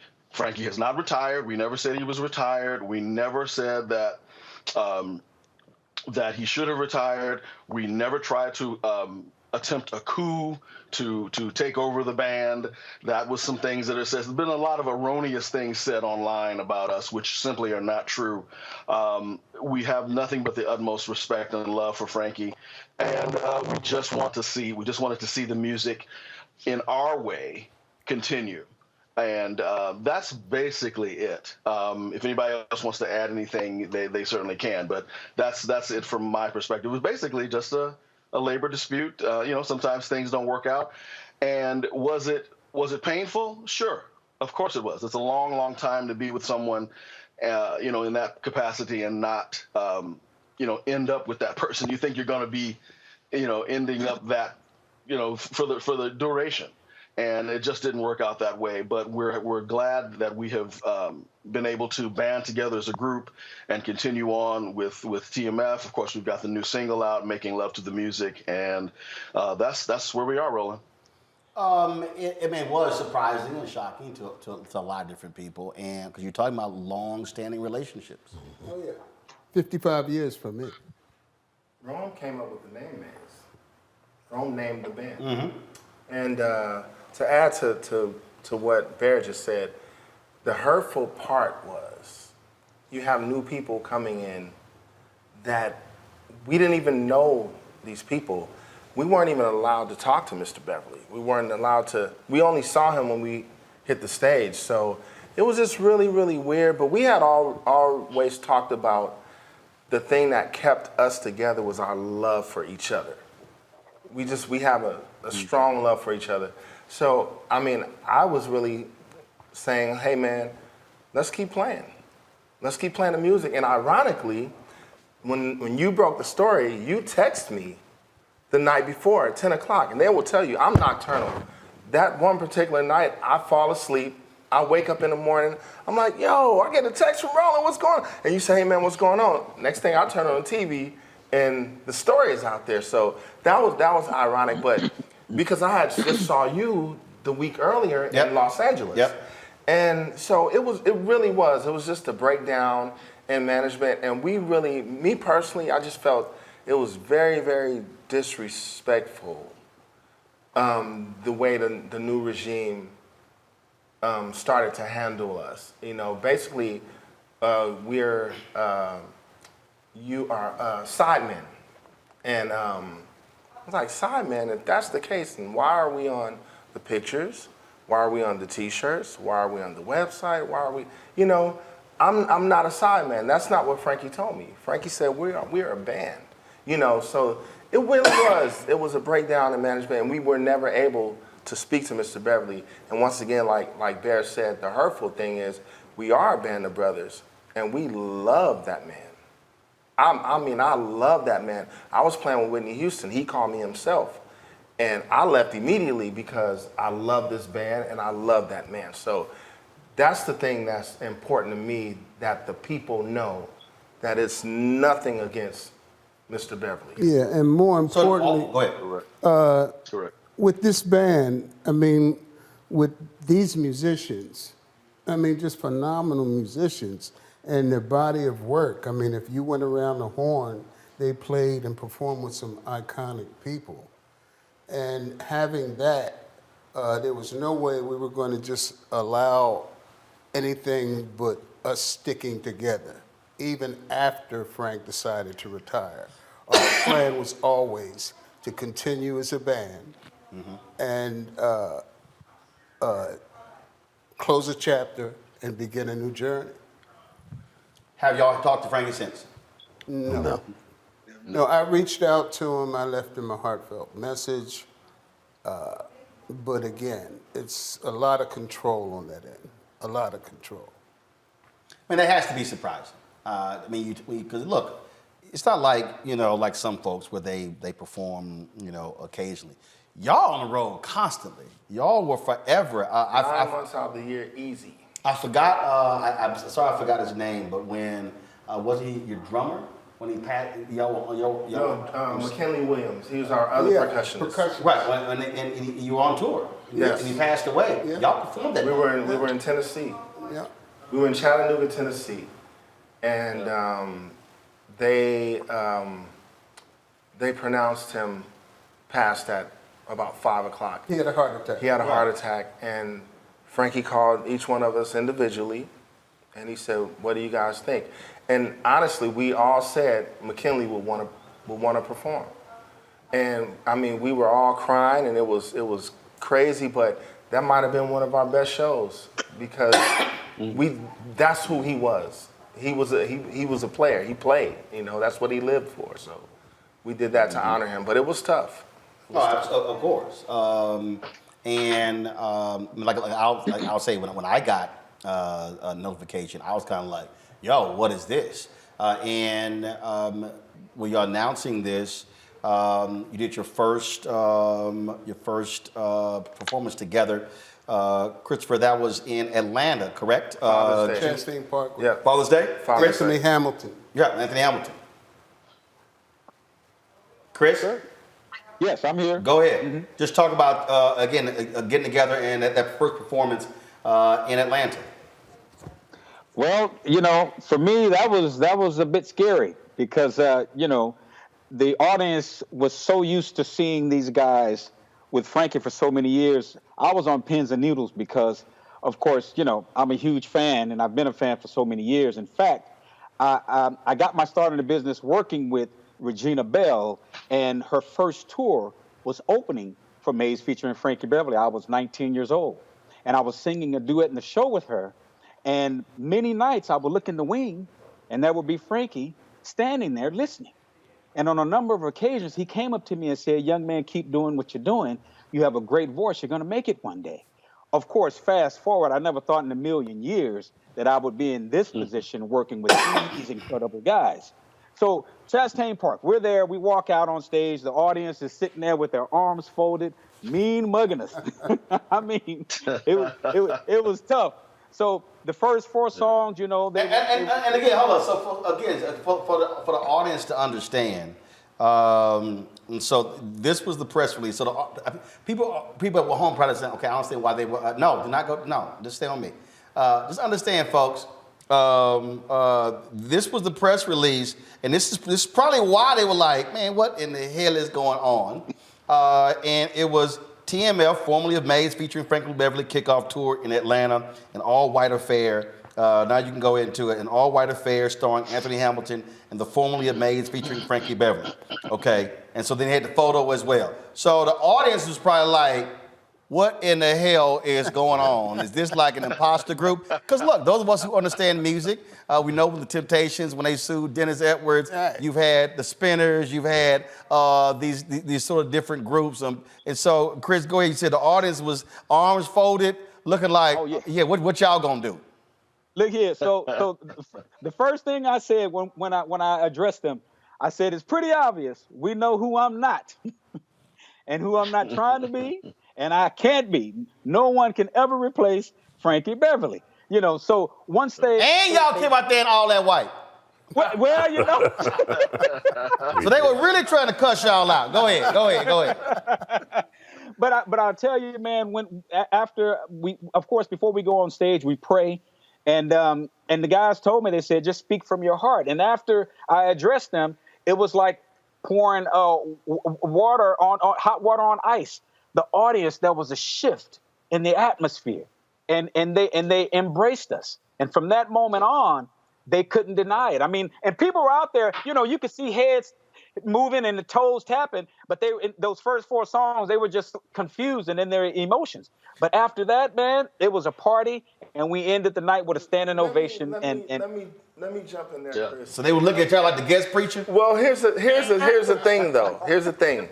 We have pride, too, and we knew we're the DNA. For the last 20 plus years, we're the DNA, right? So when it got to golden time of day and I walked out to do my part, I'm looking at the people like, y'all not gonna get with me? Y'all don't remember me? I'll solo for the rest of the night until y'all, you know. So it was that thing to where once Chris really did pour out his heart and tell these people, hey, we're not trying to replace Mr. Beverly. No one can do that. We just want to keep playing music, man, you know? And the people started, it was almost to a point where they felt ignorant. They felt stupid, holding a grudge, like, it's good music. Right. I think a lot of it was curiosity, too. You know, they had heard about us, but they actually wanted to see us. And it's a tremendous amount of respect for Mr. Beverly, which we get. Yeah, you know. And one thing I'll add, I said to the audience, you can't deny these guys. They've been with him for 20 plus years. And all I said to the audience was, please just give me a chance. Just give me a chance. And they did. They opened up their hearts, man, and they embraced us. I want to bring in Calvin and Vance. Calvin, go ahead, your thoughts. I'm sorry? I said, Calvin, your thoughts. Go ahead. Oh, well, like I said, Barrett said it best, and we have nothing but love for Frankie Beverly, and I love him. I've been in the band for 13 years. I've learned a lot from him. You know, Frankie is actually, a lot of people may not notice, but he's actually, you know, he's a drummer. And in a rehearsal or two, he sat on my kit to try to, you know, show me some things and whatever. But no, I've learned a lot from him, and there's a lot of love from us to him. And we just want to carry on the legacy of the music, Roland. That's all. While also, you know, creating our own music, you know, our own original music, and so which we're working on, and we'll be putting an album out in the first quarter of 2024. So, yeah, man, just we're just praying for God to open the right doors and close the ones that are not meant for us. Vance, amen to that. You know. Well, I want to mirror what everybody else said, man. It's been about love for me. Ever since I've been with Frank, he showed me love, and then the audience showed us love. And now that we've moved on, we just want to still do the same thing. We really love Frankie. We love the audience. We just want to bring good music to the world, man. We just thank everybody for those that have supported us, and those that haven't. Understand that all we want to do is make you happy, you know, show some of this love that we've had for these years. So that's where we are. Exactly. Daniel? Yeah, I feel the same way. I'm the youngest in the group. I was the youngest to come on. I was there about 2 years. I didn't get the pleasure of interacting with Mr. Beverly when I first came in. I came in as a sub. And I believe our first couple of rehearsals in Atlanta, he didn't even come. So I really didn't even get to meet him until after the first performance.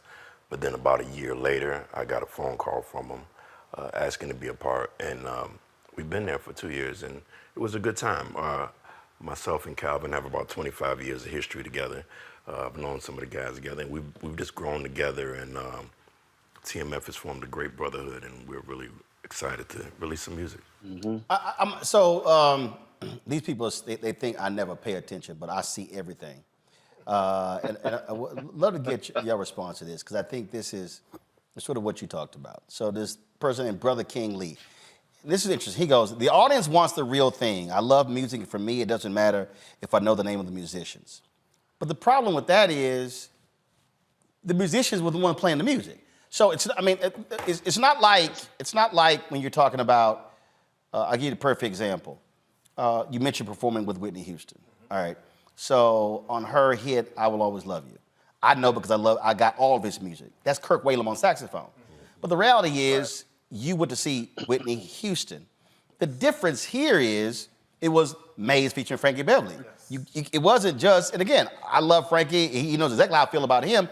But it was actually a group, not a solo singer. So when somebody says, I don't care about the musicians, it's a little hard to say I don't care about the musicians, because that's the music. Yeah, and the way Frank writes. Hold tight 1 second, Ron, go ahead. In the very beginning, Frank would come to us with the song completed with an acoustic guitar.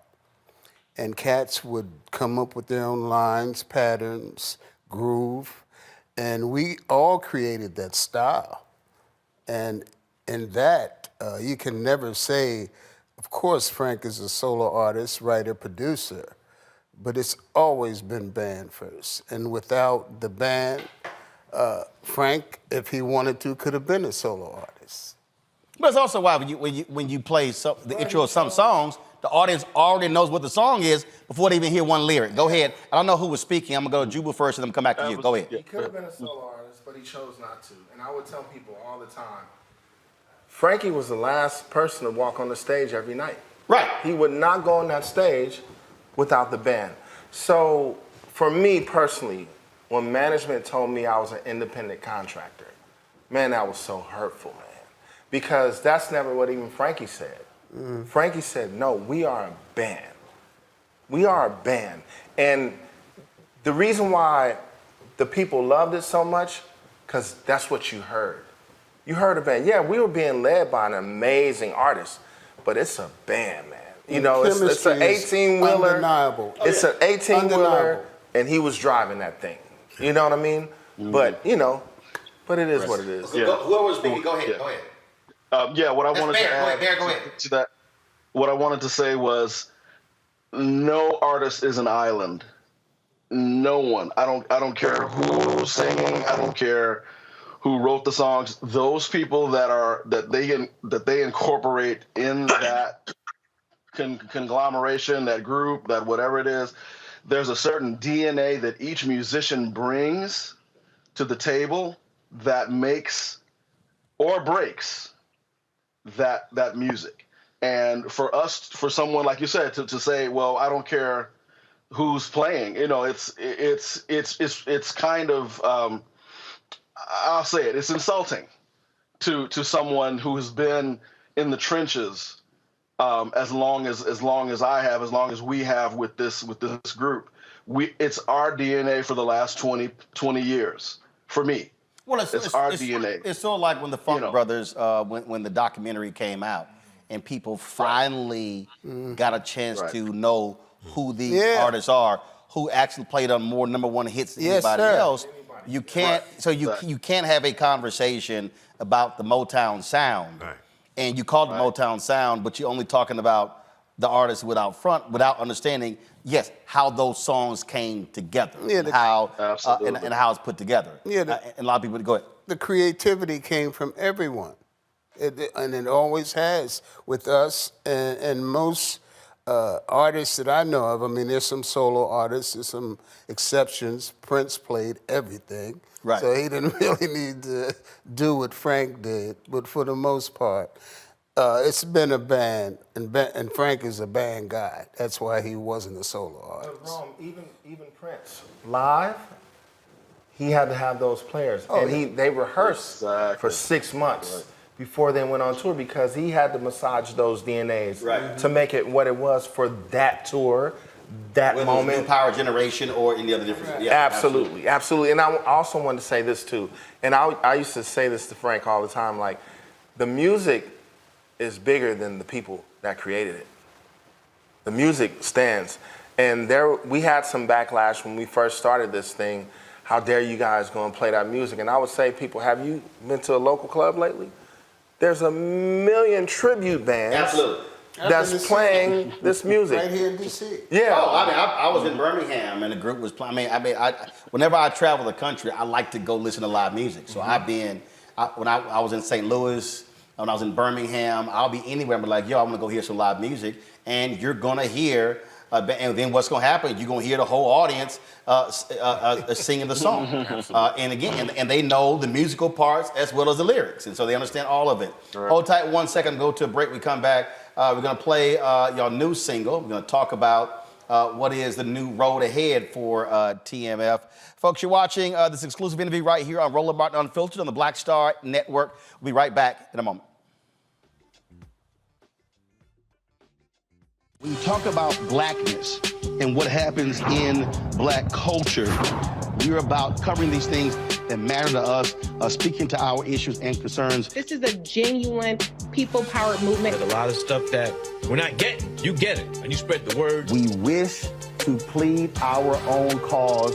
Too long have others spoken for us. We cannot tell our own story if we can't pay for it. This is about covering us. Invest in black-owned media. Your dollars matter. We don't have to keep asking them to cover our stuff. So please support us in what we do, folks. We want to hit 2,000 people, $50 this month, raise $100,000. We're behind 100,000, so we want to hit that. Your money makes this possible. Checks and money orders go to P.O. Box 57196, Washington, D.C. 20037-0196. The Cash App is $RM Unfiltered. PayPal is R Martin Unfiltered. Venmo is RM Unfiltered. Zelle is Roland at RolandSMartin.com. On the next Get Wealthy with me, Deborah Owens, America's Wealth Coach, are you trying to figure out how to earn more revenue in your business during these volatile times? Learn how to tap into the largest marketplace in the world through government contracting. Our next guest, Akia Hardnett, will be sharing how you can get wealthy through government contracting. We've got a young lady, government assistance to government contracts. She literally was on government assistance when she came to us, and in less than a year, she has been winning multiple government contracts, and it has changed the trajectory of her family. That's right here, only on Black Star Network. Farquhar, executive producer, Proud Family. You're watching Roland Martin Unfiltered.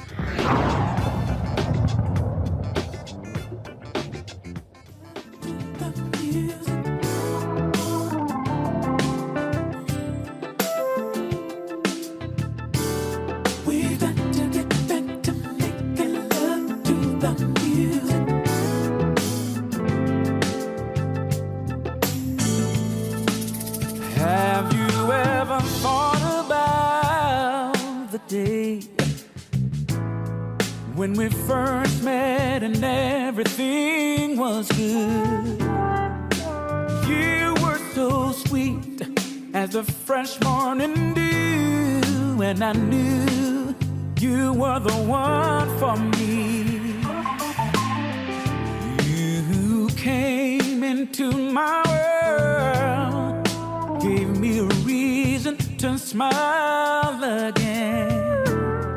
Every time I hear our favorite song on the radio, takes me back to the first time we made love. Oh, yeah.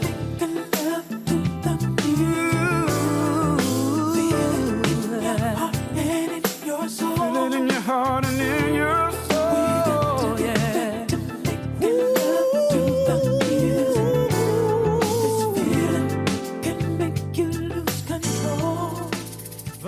Folks, that is Making Love to the Music by TMF. How did that song come together? Where did it start? Chris? Yep. You wrote it.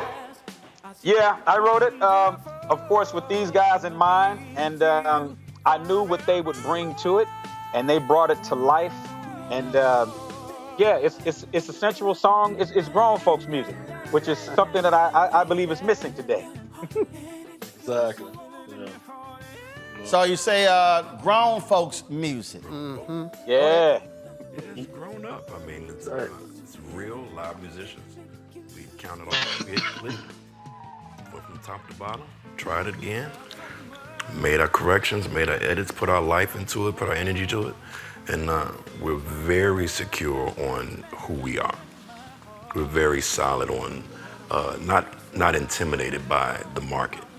We love this space. We love how it feels. It feels true to us when we put it in our music. Barry, you're there in Chicago. I understand the Steppers are loving it there. Mm-hmm. Yes, they are. Yes, they are. It's so funny. When we were putting it together, I had not thought about it being a Steppers track, but when I played it in the car, I think we had done the Memorial Day show or something, and I came back home and put it in. I was like, well, I'll be doggone. This is a Steppers track. So yeah, the Steppers DJs here in town are really embracing it, and they are loving what we're doing. And Roland, I noticed, I was kind of watching you. I saw you getting ready to get up and start doing some steps. I saw you. Oh, first of all, let's be real clear, okay? I played cornet in elementary school, bass baritone horn in middle school, high school. My brother played trumpet, sister played clarinet, one played flute. Mom sang with her sister. So I'm always getting music. So me dancing, that ain't nothing new. I've seen them dancing many. Come on now, that ain't nothing new. So look, brother, get down. Oh yes, absolutely. Because I like good music. I like good music. How do you know? Julie, I'll start with you. How do you know when a song when it's done and you go, yeah, that's hitting right. That's hitting right. Because not everything does that. But how do you know when you go, that's it? Well, from my perspective, take this song for instance. When he brought it to us, he said, "Hey man, you guys just do your thing, right?" So we were all just honest. We were all honest, but everybody's bad. Like, most humbly, we're some bad brothers on our instruments. So what we had to do is come in a mind of production. It's not live. We're producing this right now, right? And so when we all went back in the room, it's like, wow, man, this feels good. It feels good. And we really did. We knew. We really knew, man. Mm-hmm. And it was like he said, it was just a fact of, okay, how's the market gonna take this? But and I'm gonna take something from Kanye. We're the market. We're the market. And that's how we're feeling about it. We're gonna do this music, and you're gonna love this music, or you're gonna feel ridiculously dumb for not loving this music. And it was so easy to record, as well as easy for him to produce. It makes it all easy for everybody because, again, the one thing we have live as well in the studio is the chemistry. And that's big, in anything you do. If you have that, that's special. And we've had that with Maze as well as TMF. And I think, Calvin, that's the thing. I remember for years when I was in Chicago, WVON radio, and then even when I did the special on Maze and Frankie Beverly for TV One, and I would ask people all around the country, I would say, what is it about the music? Why do black people respond the way they do? And it was always these very interesting answers that people would give, whether it was Cornel West or Susan Taylor or Michael Dyson or Usher, all these sort of people. And the thing about it was the most important thing people would say is they would say how it makes us feel. Absolutely. Mm-hmm. And I think that's at the end of the day, when you listen even to this song, how do you feel listening to it? Mm-hmm. Yeah. See, Kay got the one word. Yeah. He like, that's it. Vance, go ahead. that's where I've always been about music, man. Even when I play, it's all about how it feels to me, and that's what this thing just. Our whole band just when we first did the song, it just seemed to just felt like I felt like I wrote it. That's how much it felt good to me. So I'm in agreement with it about how it makes me feel.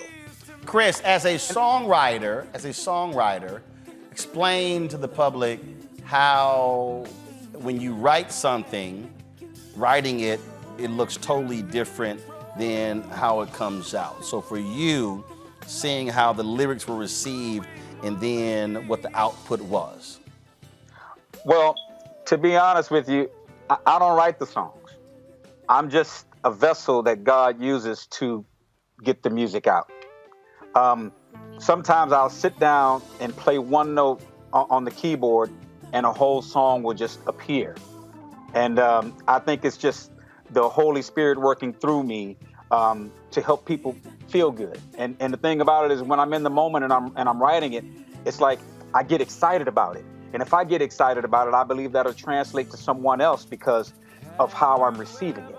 So that's my process. And whether it's I'm writing jazz, gospel, R&B, it doesn't matter. Whatever the Holy Spirit gives me, that's what comes out.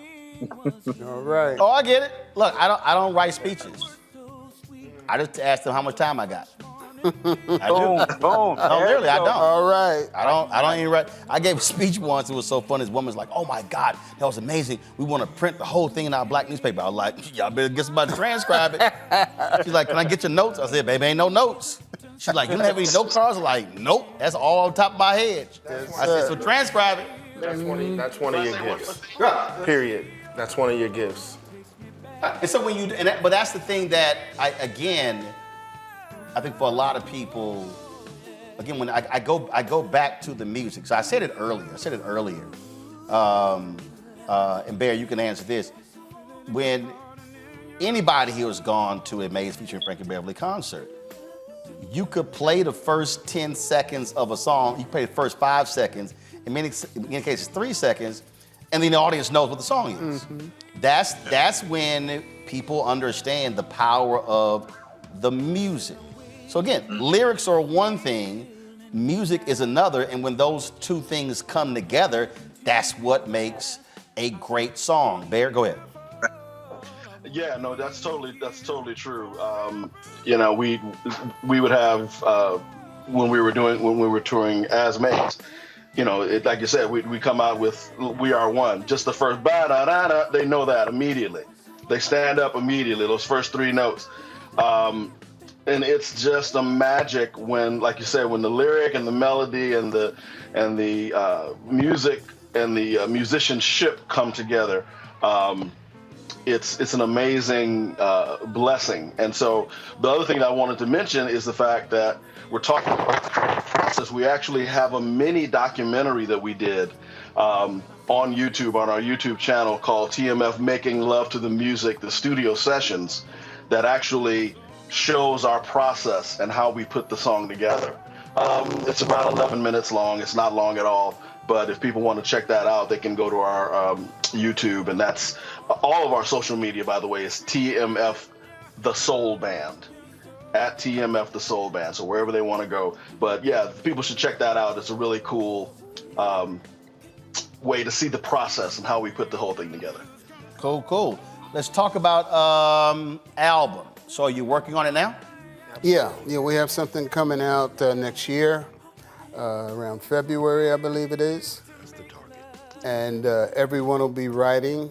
We're going to have everyone submit, their own thing. So you're going to be hearing original material. And then live, I'm thinking we're going to always do the Maze guns, the hits. But it'll be pretty much a TMF set. All right, so everybody's gonna be writing. So do y'all have like a Motown Berry Gordy setup? Thumbs up, thumbs down. So how y'all go about what makes the cut? It's a consensus. It's a consensus. Yeah. Like it has to be unanimous? Yes. Oh, absolutely. Does it? No 4-3 votes. Is it us? Is it truly us? Or, is it something? We're working on something right now where do we have to bend it? How much do we have to do to it to make it us Maybe it's not us. Maybe it's one of us individually, but not TMF, you know. Okay. So, but we are all songwriters, we're all producers, and that's the beauty about this thing too, because we all kind of know, yeah, this is going to work for us, you know. And if it doesn't work for us, it works for someone else, you know. Yeah, and each cat has a different narrative, you know, as far as the writing goes. Again, these cats, I'm so glad to be around them because, see, I've been with Frankie for 55 years. These cats have been around with different musicians, played on albums. So it's just, I keep telling them, you're keeping me young. I'm 55. Well, by bringing different styles and dynamics and different 55, sounds. what am I saying? Yeah, I was looking like 74, I'm sorry. See, you know you're old when you say you're 55. I mean, I'll be 55 in 2 weeks. I was like, right. Like, I'm sitting like, I'll be 55 November 14th. I was like, really? Yeah, my bad, but I also wanted to mention with the Maze songs, before I let go, a Maze anthem, and I don't think there's any black party, barbecue. Oh, no, it's the second, I'm saying it's the second national black anthem. That's it. Yep. Yes, sir. It's the staple. Right. So before, I've said it plenty of times, Before I Let Go is the second national black anthem. And Can't We Talk by Tevin Campbell is close to becoming the third. It's gonna take Swag. I'm gonna see if Swag Surfing is still around 10 years from now. See if that makes the cut. But right now, without a doubt, Before I Let Go, is Lift Their Voice and Sing, and Before I Let Go. Yes, sir. So that's why I gave a speech. And somebody said, we about to sing somebody said we about to sing the Black National Anthem. And I was like, you about to sing Before I Let Go? That's what you do. I mean, that's just a fact. That's just a fact. Yes, sir. Chris, tell us about this work on this first album. It's magic. I mean, so far we recorded 5 songs, and you know, when I tell you the synergy is there, and I think the people are going to feel it, and the musicianship, like each guy has stated, has been amazing. I mean, the songs pretty much play themselves. So we're excited to get on the road and perform it live for the people. So, you know, sky's the limit. All right, final thoughts. Calvin, you first. No one-word answers. Oh, no. No, man, I just, these guys, Roland, everybody in this band, man, they're super talented, super gifted. And it's been said earlier tonight, I think Jubu mentioned it and Rome mentioned it. There's a chemistry here, man. You can put guys together, right? But you can put some bad guys together, but if there's no chemistry, you know what I'm saying? Because chemistry is everything. It's just like in relationships. If you don't have the right chemistry, it's just not going to work. And just like outside of the music and off the stage, I've grown, in relationship with these guys through, it's love here, man. It's just nothing but love. And then like when we get on our instrument, it just translates, man. It's just so pure. We can sit down at our instruments on the sound check, man, and we can just strike up a groove. Everybody falls in place. It's just like, it's amazing, man. And I'm just praying that, whatever opportunities God has for us, man, that we'll walk into all of those, And I'm just looking forward to this new journey, man, and this new chapter with these guys. And much respect to Frankie Beverly, because like Larry said and all the other guys, I love him. I think we all love him, and that's where I am, man. Thanks so much for having us on, Roland. I appreciate you, man. I appreciate it. Vance? Yes, sir. I feel the same way. We brought, with Frankie Beverly, the audience came to enjoy, and we came to play, and the synergy was just amazing. So we want to do the exact same thing with what we have right now, because we're all coming from love and from spirit, and we want to give that to the people because we know that they'll enjoy it. And it's coming from our hearts, and so just come out, check us out. I can't wait for y'all to hear all the stuff that we have in the box for you. Daniel, I'm glad I'm truly glad that people still respect it, feel it, honor it, and the system has caused a lot of people to be programmed on what's hot. or what's good, but you have a band of brothers here that really just stick true to our instruments. But what's hot and good don't always last. Hot and good don't always last, but what feels good connects to people. You know, people know what feels right. They know what came from the heart. See, I call it all shit music. You can say that. No, seriously, because you listen to a song, you like, that's a nice song. But then when the right, be like, shit. That's my joint. Everything don't rise to an all shit song. People know. Yeah, they know. They know what's right. And we don't always give them enough credit. We don't always give the listener enough credit. Right.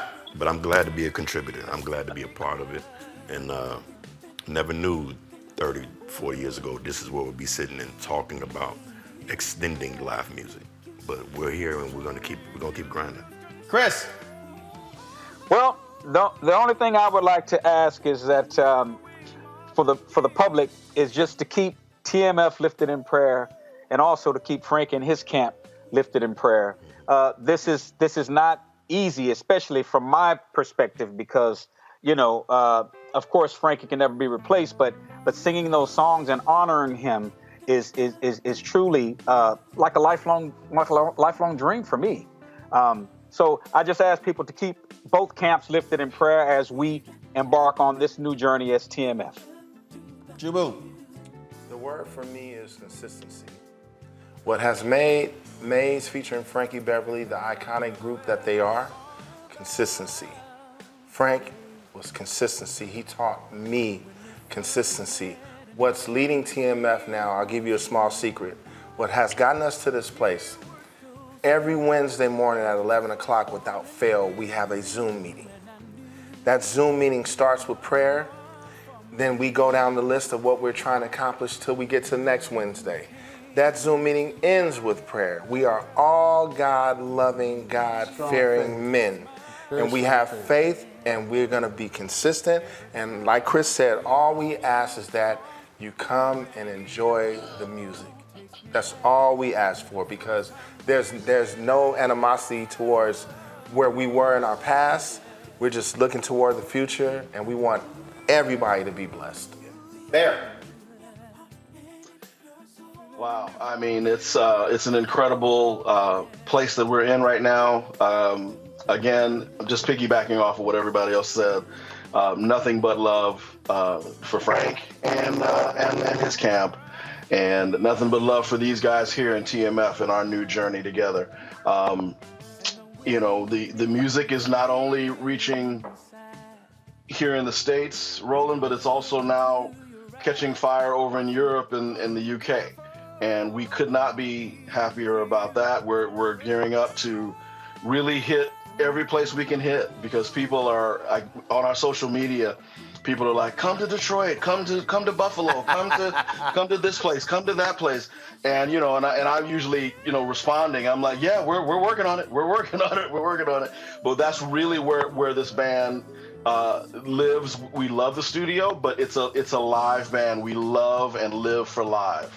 And so, yeah, like everybody says, we just want you guys to come out, have a great time, and connect with TMF online as well as when we do live shows. Where are y'all next?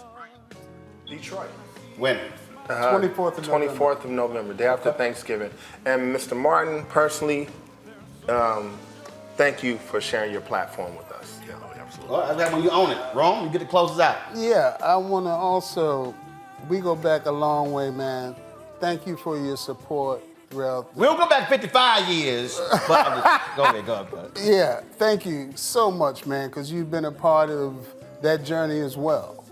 Thank you for this opportunity, because this is big. This is what we need, exposure. We need people to see us and see what we're about. You've given us that opportunity. So, and again, for the fans, we love the fact that you're still supporting us. And we want you to continue to support TMF as well.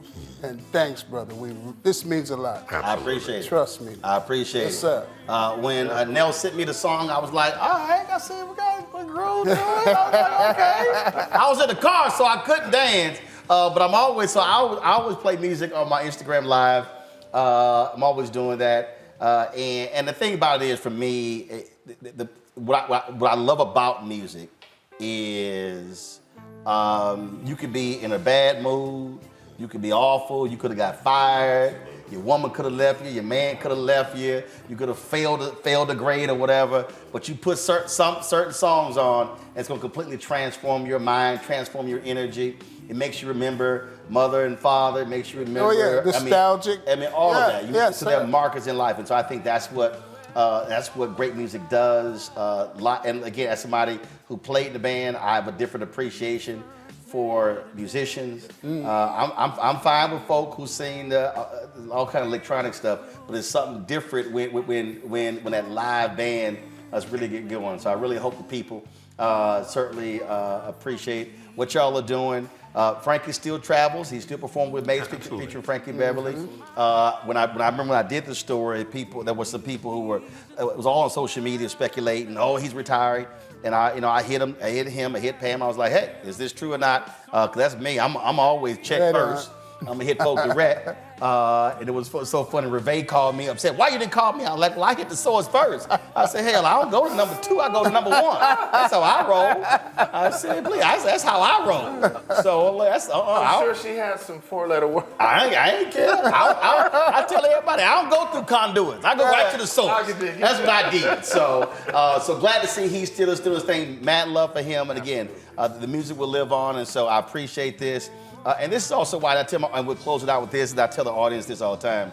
This is also why we have to have black-owned media, because the reality is this here.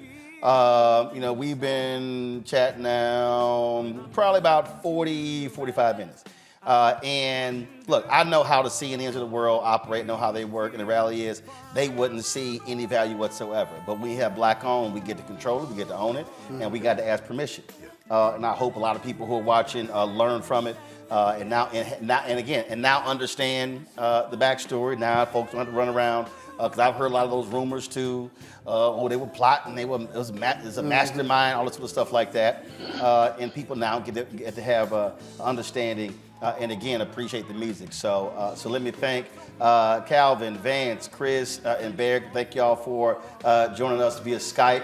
Hopefully I will see y'all somewhere soon. I ain't gonna be hard to spot. Because I'm going to be the one spinning and moving. I'm just letting y'all know, okay? And if there's anything we can do for you, man, keep us in mind. I appreciate it. You got us. I appreciate it. Gentlemen, thanks a lot. Good luck with the album. Good luck touring. Folks, that is it for us. Don't forget, support us in what we do. Of course, remember, later this week, we're going to be in Virginia. We're going to actually be in Richmond, Virginia. So that's going to be on Thursday. So looking forward to that. Support is what we do. Again, our goal is to get 20,000 of our fans contributing on average $50 each. That's $4.19 a month, 13 cents a day. It raises $1 million for us to pay for what we do. Like I say, we're fighting the battle every single year with our advertisers. You know how it is. They support mainstream media. They don't support black-owned media. So that continues. So please, send your check and money orders. All the folks who don't believe in electronic stuff, I get it. I go pick up y'all 30 checks and money orders every week. Y'all old school. But guess what? It all is all real money. We don't do Bitcoin here. Send your check and money order to P.O. Box 57196, Washington, D.C. 20037-0196. Cash App is $RM Unfiltered. PayPal R Martin Unfiltered. Venmo is RM Unfiltered. Zelle is Roland at RolandSMartin.com. Roland at RolandMartinUnfiltered.com. And of course, you can also download the Black Star Network app, Apple phone, Android phone, Apple TV, Android TV, Roku, Amazon Fire TV, Xbox One, Samsung Smart TV. You can also see our 24-hour, 7-day-a-week streaming channel. We're now on 4 fast channels. Amazon News, so simply go to Amazon Fire and go to Amazon News. Tell Alexa play news from the Black Star Network so you can hear that audio over the Alexa. Also, check us out on Plex TV on their 24-hour streaming service, as well as Amazon Freevee and Amazon Prime Video. So when you look at the live TV grid on Amazon Prime Video, we're right there with ABC, NBC, and CBS. We're the only black-owned daily, black-owned news and information network in the country. And so support us that way. And don't forget to get a copy of my book, White Fear, How the Browning of America is Making White Folks Lose Their Minds. Available from Ben Bella Books. You can get it from Amazon, Barnes & Noble, Target, Books A Million, and download the audio version. Yep, I read it as well on Audible. Folks, that's it. I'll see you tomorrow right here on Roland Martin Unfiltered on the Black Star Network. Holla! Folks, Black Star Network is here. Hold no I'm real revolutionary right now. Support this man, Black Media. He makes sure that our stories are told. Thank you for being the voice of Black America, Roland. Stay black. I love y'all. All momentum we have now, we have to keep this going. The video looks phenomenal. See, this difference between Black Star Network and Black-owned media and something like CNN. You can't be Black-owned media and be scared. It's time to be smart. Bring your eyeballs home. You dig?